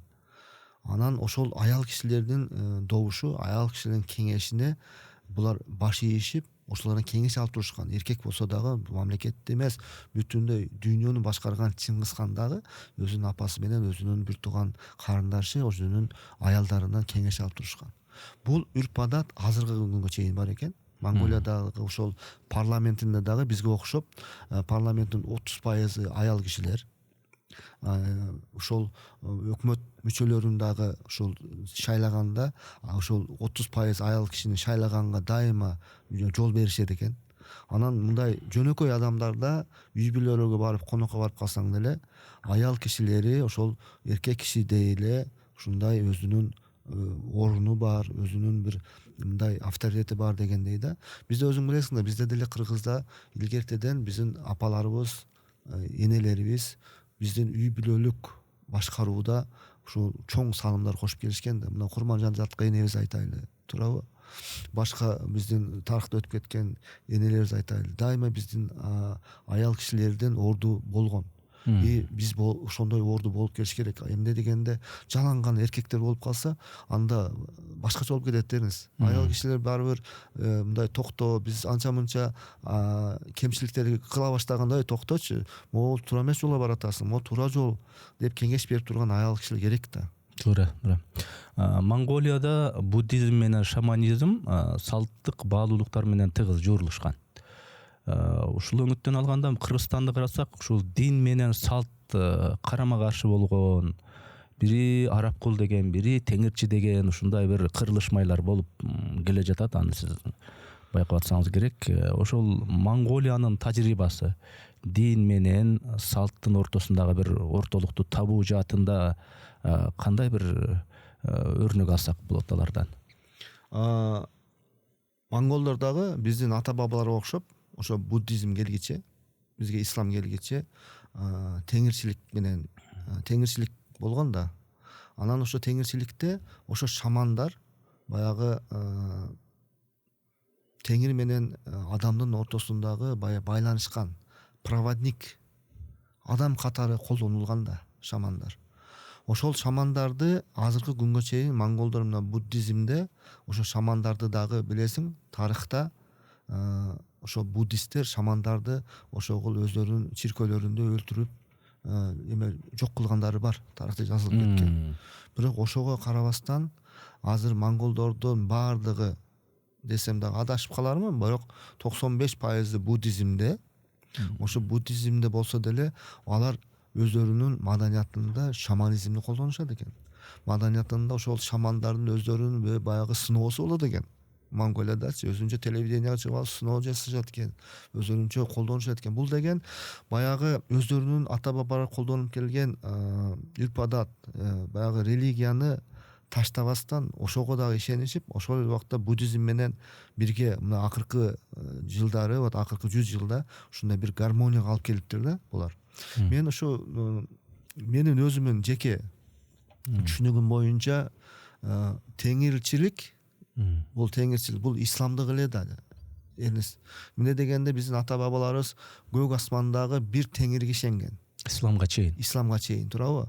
бир эле Кудайга ишенген. Бир эле Кудайга ишенген. Кудайды, Алланы биздин ата бабалар теңир деген. Көк асмандагы теңир. Көкө теңир, ошо көк асмандагы теңир. Бир гана Алла ошо теңирге ишенем, бул теңирим ошо көк асманда турат деп сыйынышкан. Сыйынганда дагы бийик тоолорго чыгып алып сыйынышкан да. Ал ошол эле нерсе мына Моисей, Муса пайгамбар тоого чыгып өзүнө Тораны алып түштү Алладан, туурабы? Ошол эле Иса пайгамбар дагы сыйынганда адырга тоого чыгып алып сыйынышты. Исламга чейинкилерди айтып атасыздар. Исламда деле биздин пайгамбарыбыз Мухаммад саллаллаху алейхи вассаламга дагы биринчи аят кайерде түштү? Ошол тоонун башында үңкүрдө түштү. Туурабы? Меккеде ошо тоонун башында үңкүрдө түштү. Бул деген ошол теңирчилик бир гана ошо Кудайга теңирге ишенген. Ортосунда эч ким жок. Ортомчу жок. Бизде исламда эмне дейт? Сен бир гана Алла Таалага ишенсең, сен мусулмансың дейт. Ортого эч ким ага шерик кошпой, кошумчу кошпой дейт, туурабы? Мухаммад саллаллаху алейхи вассалам пайгамбарыбыз бир гана бизге үйрөткөн, биздин мындайча айтканда агайыбыз кандай туура ошол Кудайга зиярат кылып, дуа кылып, ошо Кудайга сыйынышыбыз керек, ошону үйрөткөн адам. Ал деле айтат, мени ортого салбагыла, мени Кудай кылбагыла, Иса пайгамбарга окшоп Кудай кылып албагыла деген, туурабы? Ошол эле нерсе бизде теңирчиликте да. Мен ушул биздин туугандарга айтат элем, бөлүнбөстөн кайрадан ошону туура түшүнүп, ошо Кудай менен теңир Алла бир, аты эле башка болуп атпайбы? God, Боже, Бог, да? Бог. Кудай деген бул перс тилинен келген, худдадан келген, туурабы? Алла араб тилинен келген. God англис тилинде, Бог орус тилинде, кыргызча теңир. Көкө теңир, көк асмандагы бир гана теңир бар, эч ким жок андан башка. Анын ортосунда мен менен теңирдин ортосунда эч ким жок. Мен бир гана ошо көк асмандагы теңирге сыйынам деп ошо ата бабасы сыйынып келген. Ошону бир биздикилер дагы урушуп талашпай бир түшүнүккө келишип, мындай ушуну туура түшүндүрсө болот да. Анан сизден жанагы Алтай цивилизациясы деп айтып жүрүшпөйбү тарыхчылар? Талкуу кылып, бул негизи сиздин баамыңызда жөн эле бир тарыхый терминби? Алтай цивилизациясы деген же мындай бир экономикалык бир союзга айланса боло тургандай бир келечектүү бир максатпы? Алтай цивилизациясы деген. Алтай цивилизациясы деп азыр мына Монголиянын азыркы премьер-министри дагы инициатива көтөрүп, өзүнчө форумдарды уюштурат. Алтай цивилизациясы деп биздин Алтайда жашаган бир туугандар деле биз деле ошо Алтай цивилизациясы деп келебиз. Өзү чын айтканда ошол Евразиядагы цивилизация ошо Алтайда пайда болгон да. Мына биздин археология изилдөөлөр боюнча, тарыхый изилдөөлөр боюнча ошо Алтай аймагында Мунисинский котловинада, Енисейдин тегерегинде, туурабы? Ошол шаарлар болгон, өзүнчө каналдар болгон, өзүнчө жолдор болгон, археология изилдөөлөр тастыктап атат. Ошол жер аркылуу, мына Орто Азия аркылуу, ошо Алтай цивилизациясы десе эле ошол эле Алтай республикасынын аймагы эмес. Бул деген Байкал дарыясынан баштап азыркы Монголия, Каспий деңизине чейинки момундай аймакты Алтай цивилизациясы деп койсок болот да. Ушул жерде чоң цивилизация болгон. Чоң цивилизацияны биринчи жанагы айтып кетет го скифтер, анан саактар, анан гундар, анан кийин кыргыздар, анан түрк каганаты, анан кайрадан уйгур каганаты, анан кыргыз каганаты, анан кийин Чыңгыз хан империясы түзүлүп, мындай чоң бир цивилизация болуп атпайбы, бири-бирине байланышкан түпкү теги бир эл. Ошолордун баарычы. Анан мен ойлойм, бул деген эски тарыхыбызда калган эле бир цивилизация болбостон, келечекке дагы бир кадам таштаган, келечекти ойлогон бир ой жүгүртүүлөр, келечекке таштаган бир программалар болсо, ушул аймактын элдери кайрадан өздөрүнүн байланыштын билишип, бир тууган экенин билишип, бир жакшы бир цивилизацияны түзсөк, бул деген соода саттыкка дагы, маданият алмашуу боюнча, гармонияда жашоо боюнча дагы бир чоң шарт түзөт деп ойлойм да. Монголдордо президенттер тез алмашып турат экен да, бат-баттанчы. Ар жолу президенттер жаңаланып турат экен. Анан ар жолку шайлоодо эле баягы бийлик оппозицияга утулуп кала берет экен да. Ушундай көрүнүш бар экен. Болбосо мына Гитлердикинен дагы күчтүү, Македонскийдин бийлигинен дагы күчтүү Чыңгыз хандын бийлиги болгон. Ал эки авторитеттүү, мындай авторитардык, каардуу кол дегендейчи, күчтүү кол ошо Чыңгыз хан колунда. Мындайча айтканда Гитлер дагы, Македонский дагы Чыңгыз хандын жанында жөн эле артта калат, чаңында калат дегендейчи. Ошондой күчтүү супер хандык, супер диктатордук мындай тарыхы бар Чыңгыз ханды мисалдатып атпайбызбы? Ошол Монгол өлкөсүндө демократия күчтүү. Могу Азия чөлкөмүндө, Ички Азияда, Борбордук Азияда деп айтып атышат. Моюнга алыш керек, монголдордо демократия күчтүү. Болбосо айттык тиги Чыңгыз хан. Эмне үчүн ушундай? Мен бир нерсени байкадым да, энес. Ошол Евразиялык континентте, айрыкча ошол деңизге чыга албаган мамлекеттердин арасында бул Монголия менен Кыргызстан эң бир демократияны туу туткан, ошол бийликти бир адамдын колуна бербеген калк экенибизди көрсөттүк да акыркы 30-35 жылдын ичиндечи. Бул биздин маданиятыбыз, бул биздин ошол демократияны туу тутканыбыз, бул биздин генофонубузда, каныбызда. Эмне дегенде ошо сен айтып кеткен Чыңгыз хан убагында деле, Чыңгыз хан болуп такка отурганда деле чоң курултай чогултуп, ошо курултайда Чыңгыз ханды хан кылып шайлашкан да. Ошо курултайда канча дагы уурунун бийлери, бектери отурушкан туурабы, ошолор шайлашкан хан кылып. Ошол эле нерсени мына азыр монголдор өзүнүн парламенттен улуу мамлекеттик курал деп аташат. Мындайча айтканда биздин тилде улуу мамлекеттик курултай. Ошол курултай, ошо парламент мамлекеттин системасын негиздеп, анан бийликти, ошол аткаруу бийлигин бир президентке, анан премьер-министрге берет да, аларчы. Алардын конституциясы боюнча де юра премьер-министр бийликте туруш керек, аткаруу бийлигинин башчысы премьер-министр, бирок де факто аларда президент. Эмне дегенде президенттин партиясы парламентте көпчүлүктү түзөт. Президенттин партиясы ошо парламентте өкмөттү түзөт. Анан ошон үчүн премьер-министри дагы президенти менен бирге иштешет азырчы. Ошол эле убакта мына бизде карасаң, азыр дагы бизде жакшы система болду да. Биз ошол Манас атабызды дагы биздин канча уурулар чогултуп, ошо уурунун бийлери, бектери Манас атабызды ошо хан кылып көтөргөн да. Ошол эле убакта өзүнүн бийлигин берген эмес, билесиңби, канча ызычуу болгон. Ошол убакта ошол эле система мына бизде дагы. Күчтүү президент, күчтүү парламент болуш керек. Парламент мыйзам чыгаруу жаатын алып барып, ошо мыйзамды аткарууну көзөмөлдөп, аткаруу бийлигине көзөмөлдүп туруш керек. Президент аткаруу бийлигинин башында бар жоопкерчиликти өзүнүн колуна алыш керек да. Монголиядагы, Кыргызстандагы ушундай шайкештиктер бар. Бул деген биздин баягы түпкү иденттүүлүгүбүздө, түпкү генофонубузда да. Биз баягы Чыңгыз хан убагында дагы бир үй бүлөгө баш ийгени менен Чыңгыз хан ошол убакта эле өзүнүн баягы курултайы кеңешин түзүп, дайыма ушул кеңеш менен түзүлгөн. Даже Чыңгыз хан өлүп атканда айткан: "Мен өлгөндөн кийин курултайды чакырып, курултайда ошо ким менин балдарымдын ишимен кимиси татыктуу болсо, ошону хан кылып шайлайсыңар" деген да. Мону кыласыңар, менден ушу болот деп ал диктовать этип кеткен эмес Чыңгыз хан делечи. Курултайга таянган ал дагы, кеңешке таянган. Ошол курултайда акылмандарга таянган. курултайга негизинен акылмандар келген да ал убактачы. Ошол нерсени мен ушул монголдор менен кыргыздардын ушу шайкештигин байкадым ушул жерденчи.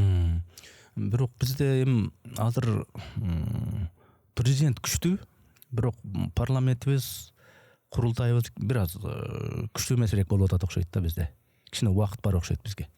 Бизде эми мындай да эрсен жанагы 2010-жылдан 2017-жыл деп коеюнбу, 15-жыл деп коеюнбу, ушул убакка чейин баягы парламентаризмди көрүп калганбыз да биз. Парламенттин баягы күчтүүлүгүн көрүп калганбыз, туурабы? Парламентте депутаттар ар бир министрлер чакырып алып эле такалап башкарганын көрүп калганбыз да. Бирок ошол убакта мындай жоопкерчилик болуш керек да. Парламент деген мыйзам чыгарып, мыйзамдын аткарылышын көзөмөлдөп, аткаруу бийлигин көзөмөлдөш керек. Парламентчи. Жанагы аткаруу бийлигине мындайча айтканда мешать этпеш керек да. Ушу иштерди аткарып, мамлекеттерге кызмат кылууну мешать этпеш керек. Ошол убакта мына парламент деле азыр, например, парламентибиз күчтүү эле. Бюджетти парламент бекитет. Туурабы? Бюджетти полный парламент бекитет. Министрлер кабинетин сөзсүз парламент аркылуу өтөт. Президент сунуштаганы менен парламент бекитмейинче ал министрлер кабинетинин мүчөсү боло албайт. Азыр деле. Просто баягы биз 10-15-жылдары баягы ушунчалык парламентазын чокусун көрүп калган үчүн азыркы парламент мындай кичине слабыйдай көрүнүп атат да сагачы. Негизинен андай эмес. Парламенттин өзүнүн орду бар азыр. Советтер Союзуна кайта турган болсок, Советтер Союзунун учурунда Монгол өлкөсү, Монголия ал 16-чы республика катары эсептелинчү да. Анан ошол убакта деле монголдун төбөлдөрү, элитасы Москвадагы баягы жогорку мектептерге, жогорку окууларга келип кетип турушчу. Ошол эле маалда Европага дагы барып окуп турган ушу монголдун чиновниктери, аткаминерлери болгон экен да. Бирок ошого карабастан Союздун курамында 16-чы республика болуп эсептелинсе дагы эмне үчүн баары бир мындай демократия жагынан монголдор алдыда баратат жанындагы өлкөлөргө, кошуналарга, Ички Азиядагы өлкөлөргө салыштырмалуу? Бул ошол Советтер Союзу убагында Монголия мындайча айтканда СССРдин 16-чы республикасы катары эсептелгени менен ошол убакта Монголиянын өзүнүн ушул башка мамлекеттер менен түзө ала турган мамилелери болгон да. Ошол убакта жанагы мисалы үчүн Монголияда Чехиянын элчилиги болгон, Болгариянын элчилиги болгон, Франциянын элчилиги болгон, Кытайдын элчилиги болгон, Кубанын элчилиги болгон. Советтер Союзунун учурунда. Советтер Союзунун учурунда эле элчиликтер болуп, булар ошол убакта ошол жактарга чыгып, ошол жактарды көрүп, СССРди дагы салыштырып, ал жактарды салыштырып, мындайча айтканда эки тармакты тең алып кетишкен да. Ошон үчүн буларда азыркы күнгө чейин булар ошол демократияны баягы көп сүйлөшкөндөй, түпкү курултай демократия да мындайча айтканда. Курултай бул демократия. Ошондон баштап азыркы күнгө чейин башынан өткөзүшүп, азыр эми ошол өздөрүнүн жашоосуна, өздөрүнүн менталитетине ылайыкташтырып ушул жашоону алып барышып атат да. Бирок жана сиз өзүңүз да айтып кеттиңиз, баары бир мунун түпкү мындай өзөгү алардын баягы көчмөн демократия деген эмне бар, такалат. Баары бир ушул көчмөн калк баары бир эркин жүргөн, эркин чечим кабыл алган, уруу болуп, мейли ошол Чыңгыз хан болсо деле ошол курултайга, уруу башчыларына салган. Демек, мунун башатында көчмөн демократия турат экен. Туура айтасың, эмес. Мунун башатында, негизги башатында ошо көчмөн демократия турат. Көчмөн элинин, биздин ошо көчмөн элдердин демократиясы турат. Биз мына Кыргызда тарыхта бизде бир хан болгон эмес, билесиңби? Ошон үчүн биздин так бир хан айта албайбыз да. Биз кыргыздар 40 уруу болгонубуз менен ушу уруунун бийлери, уруунун бектери башкарып ар бир урууну. Анан башына жоо түшкөндө, кыйынчылык түшкөндө же жоо келе айтканда же жоого чыкканда бириге калышып, анан бир лидерди, Манас атага окшогон бир ханды шайлашып, анан ошол нерсени жеңгенден кийин анан ошо хандыгын берип, ар бир уруу болуп өздөрүнчө жашап кеткен да.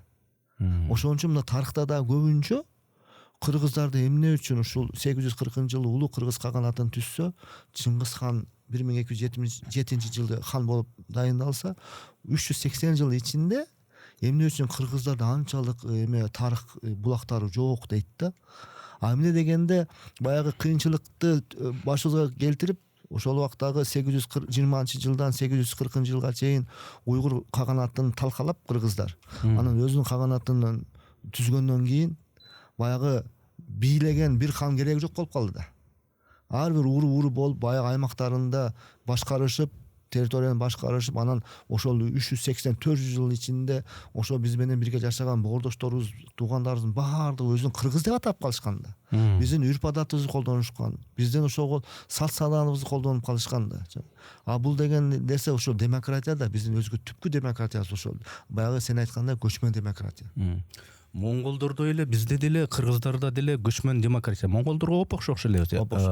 Бирок ошол эле учурда биздин өксүгүбүз ошондой эмне болуп калды. Баягы чет өлкөлөрдөгү өнүгүүнү алар сыяктуу монголдор сыяктуу мындай барып катташпай көрбөгөндүктөн улам ушул Советтер Союзунун баягы чеңгелинде ошонун баягы каргысы тагылган боюнча ошондой калгандыгыбыз да болдубу анда? Жок, Энис, мен мындай айтат элем да. Биз Советтер Союзунда авторитарлуу бир система менен жашаганыбыз менен эгемендүүлүк алгандан кийин башка өлкөлөргө караганда Кыргызстан демократияны туу-туту эле келип жатат. Ойлосоң, мына акыркы 35 жылда мына 6 президент шайладык. Ушул көрсөткүчтүн өзү эле бул көрсөткүч да. Анан кыргыздар эч качан бир кланга, бир адамга, бир үй бүлөгө бийликти түбөлүк бербей турганын көрсөтүп койдук. Туурабы?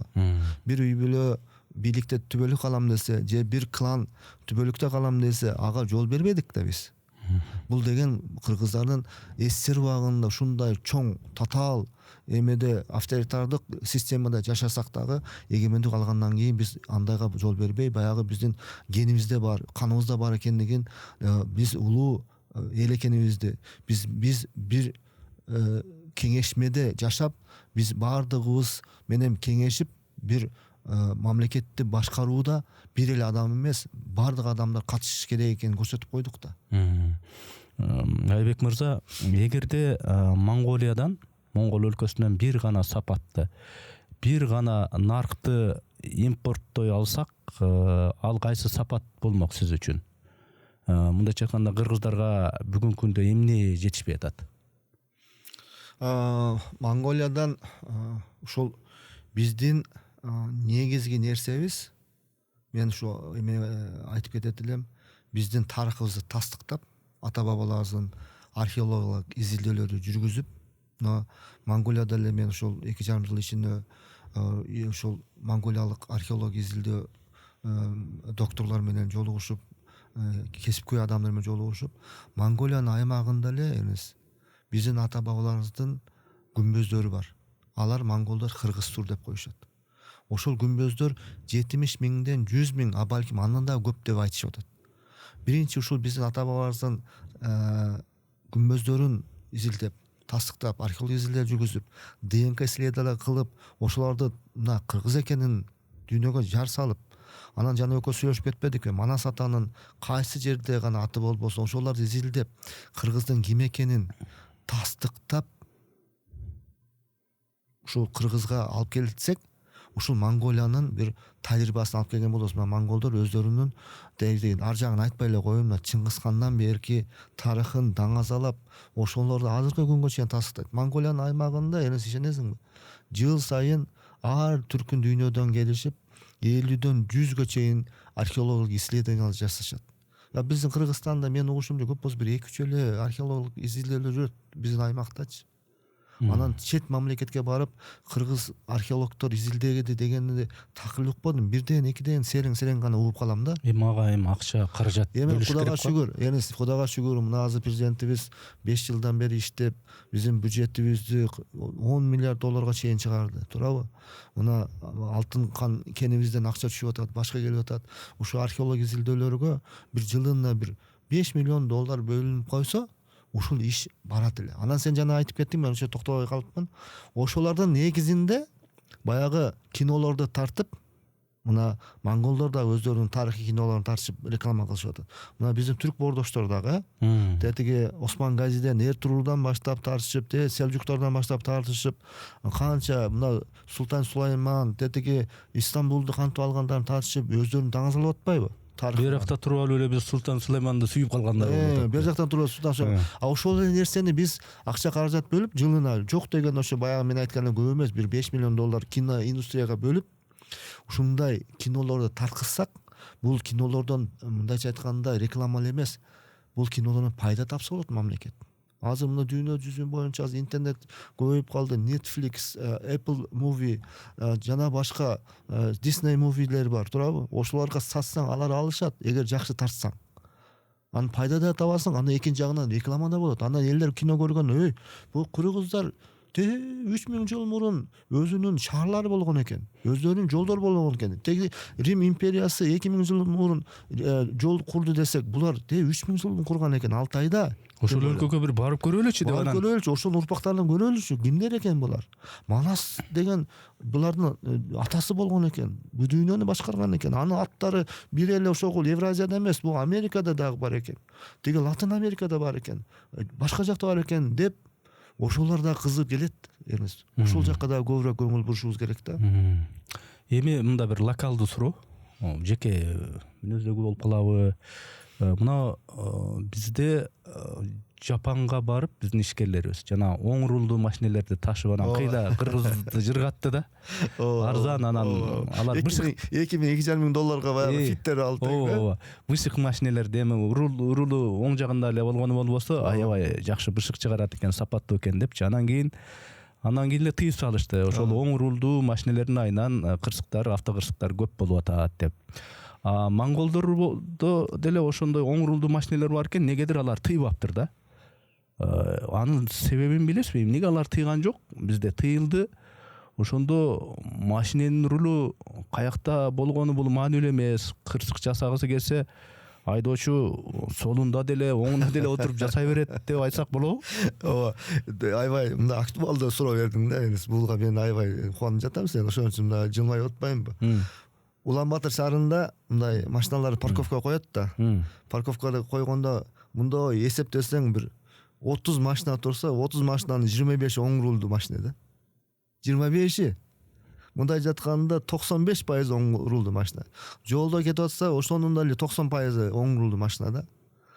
Анан бул сен туура айтып кеттиң. Япониядан жанагы экономиндуу бензин аз кетире турган оң тараптагы рулдагы машиналарды алып келип арзан $2,000, $2,5 миң алып атпадыкпы?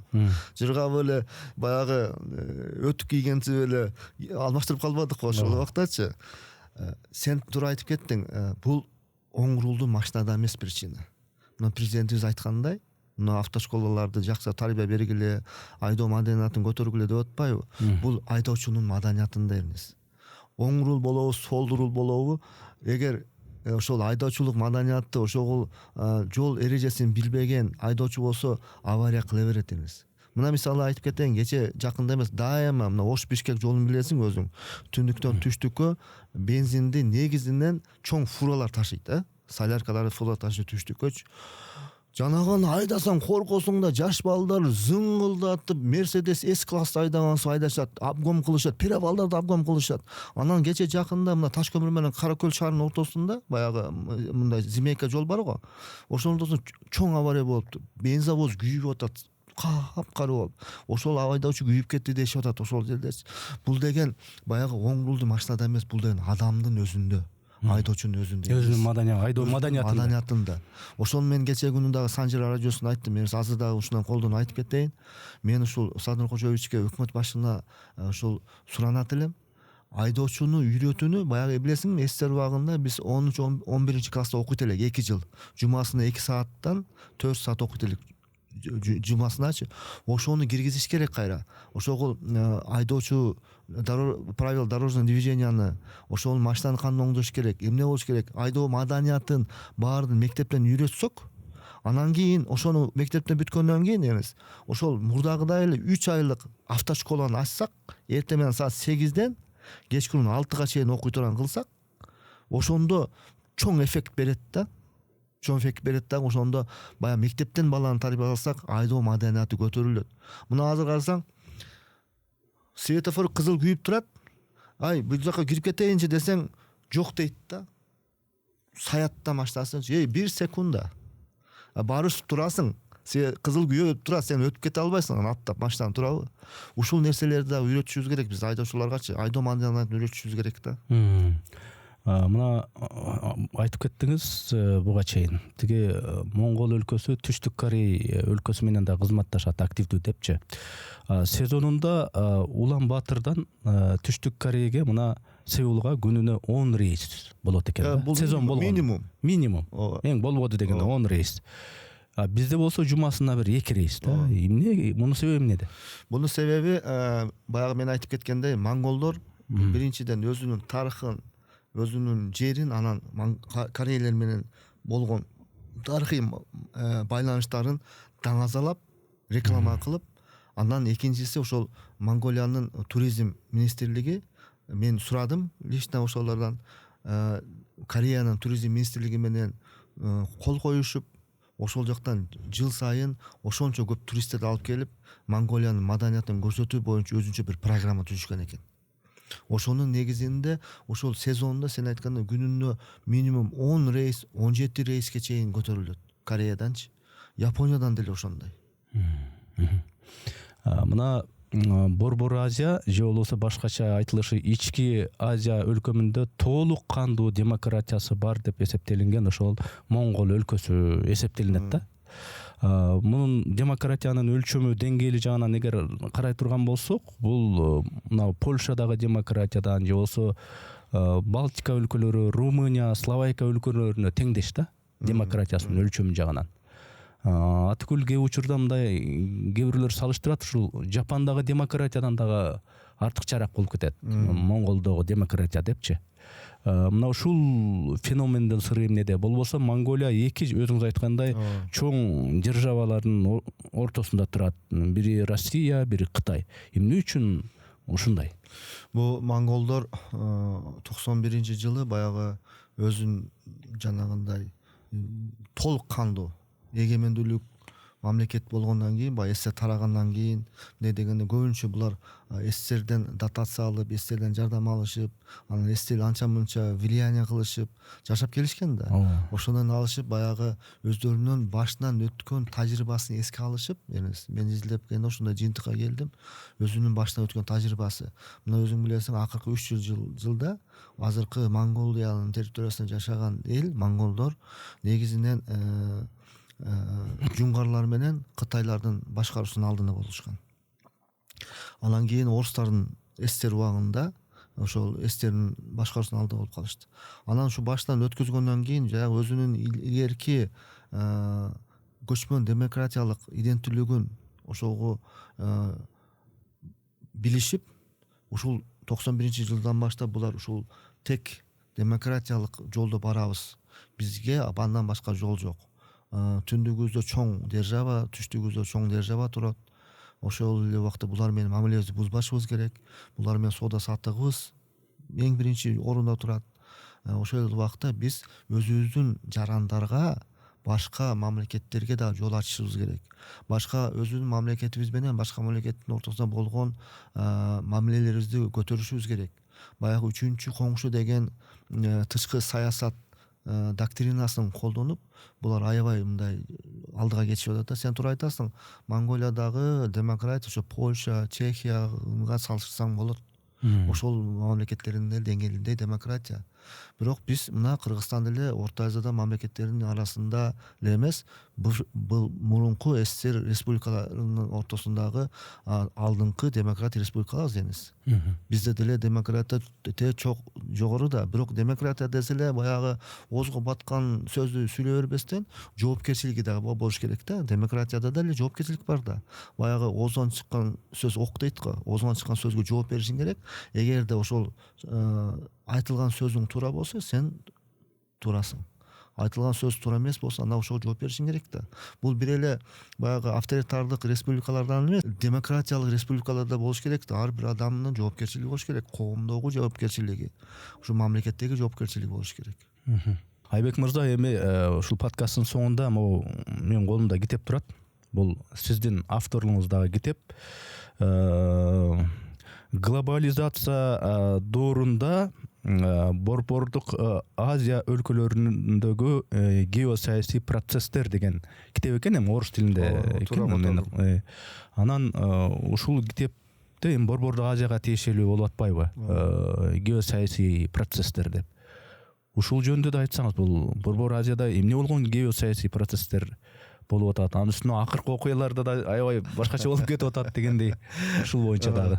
Бул китепти мен ошол негизинен 2008 жылдан баштап ошол Борбор Азиядагы геосаясий процесстерди көрүп, анан биздин айрыкча Кыргызстан менен Өзбекстандын ортосундагы, Кыргызстан менен Тажикстандын ортосундагы чек ара көйгөйлөрүн көрүп, анан кийин мен 2011-2012 жылдары Тышкы иштер министрлигинин түштүк регион боюнча атайын өкүлү болуп иштеп жүрүп, ушул көп изилдөөлөрдү жүргүзүп атып, 2014 жылы Москванын дипломатиялык академиясында ошо кандидат диссертацияларды жактадым эле.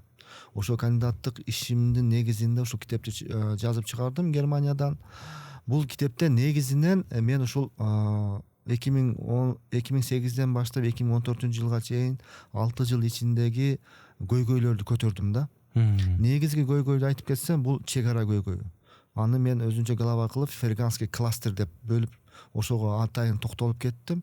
Бул чек ара көйгөйлөр эмнеден пайда болгон, эмне проблемалар бар, анан ошол чек ара көйгөйүн кантип чечиш керек деп ошолорго мен мындай жаткан сунуштарымы, кеңештеримди жазып кеттим да. Ошондо мен жаздым эле. Өзбекстан менен Тажикстан менен биздин болгон чек ара көйгөйлөрдү бир гана компромисстик жол менен, тең аталык укук менен, жер алмашуу менен, анын эң негизгиси биздин өлкө башчылардын саясий чечими менен гана чечилет деп жазып кеттим. Мына Кудайга шүгүр, акыркы жылды былтыры биз ушу чек арага точка койдук. Өзбекстан менен мурдагы жылы точка койдук, чекит койгонбуз. Былтыр Тажикстан менен чекит койдук. Бул биздин президентибиздин Садыр Кожоевичтин өзүнө жоопкерчиликти алып, саясий чечимге келип кой деп, ошол эле Тажикстан Республикасынын Имамалы Рахмон менен жолугушуп, ага да айтып, келиңиз, муну экөөбүз саясий мындай чечимге келип, ушуну чечпесек болбойт деп, өзү Душанбек учуп барып, мына документалдык фильмде айтып атпайбы, өзү учуп барып, аксакал экес, мен кичүүкем сизден деп учуп барып, анан Мирзаев менен дагы сүйлөшүп, анан ошого Өзбекстан президенти менен дагы кел, качанга чейин бир тууган эл ушинтип жүрөбүз деп чечкени, бул ошо саясий чечим эмес. Ошону мен ошо 2014 жылы ошо өзүмдүн изилдөөмдө жазып кеттим эле. Экинчи нерсе, эң негизги нерсе, ал сен айтып кетаткандай, бул глобализация доорундагы геосаясий процесстер күч алып кетпедиби? Айрыкча Орто Азия эле эмес, бул жанагы Ближний Восток, могу Персидский заливдеги геосаясий процесстер, Азиядагы процесстер эмне болуп кетпеди? Азия процесс десең, дүйнөдөгү процесстер көбөйүп кетти азыр. Европада дагы, Америкада дагы. Мен ошондо бир гана ошо Орто Азиянын мамлекеттерине токтолгонмун. Азыркы глобализация доорунда Орто Азиянын мамлекеттеринде ошол Россияга окшогон, Кытайга окшогон, Америкага окшогон, Евросоюзга окшогон чоң державалар кандай мамиле кылыш керек? И Орто Азия мамлекеттери алар менен кандай мамиле түзүш керек?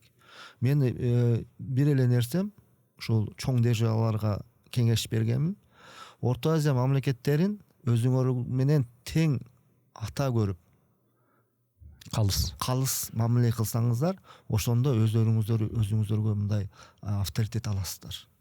Ошондой мамиле кабыл аласыздар. Андан кийин Кытайдагы, Америкадагы, жана Россияда башка державалар ушу Орто Азия мамлекеттеринде кызматташуу жана атаңдашуу негизде Орто Азия мамлекеттеринде өздөрүнүн проектилерин, өздөрүнүн мындайча айтканда кызматташтыкты алып бара турган программалар сунуштаса, Орто Азия мамлекеттери өздөрүнүн улуттук кызыкчылыгына ылайыктуу деп тамдап алса, ошондо гана сиз жакшы мындай мамилелер болуп, ошондо гана мындай өздөрүңөргө авторитет аласыңар деп кеңеш берген болчумун.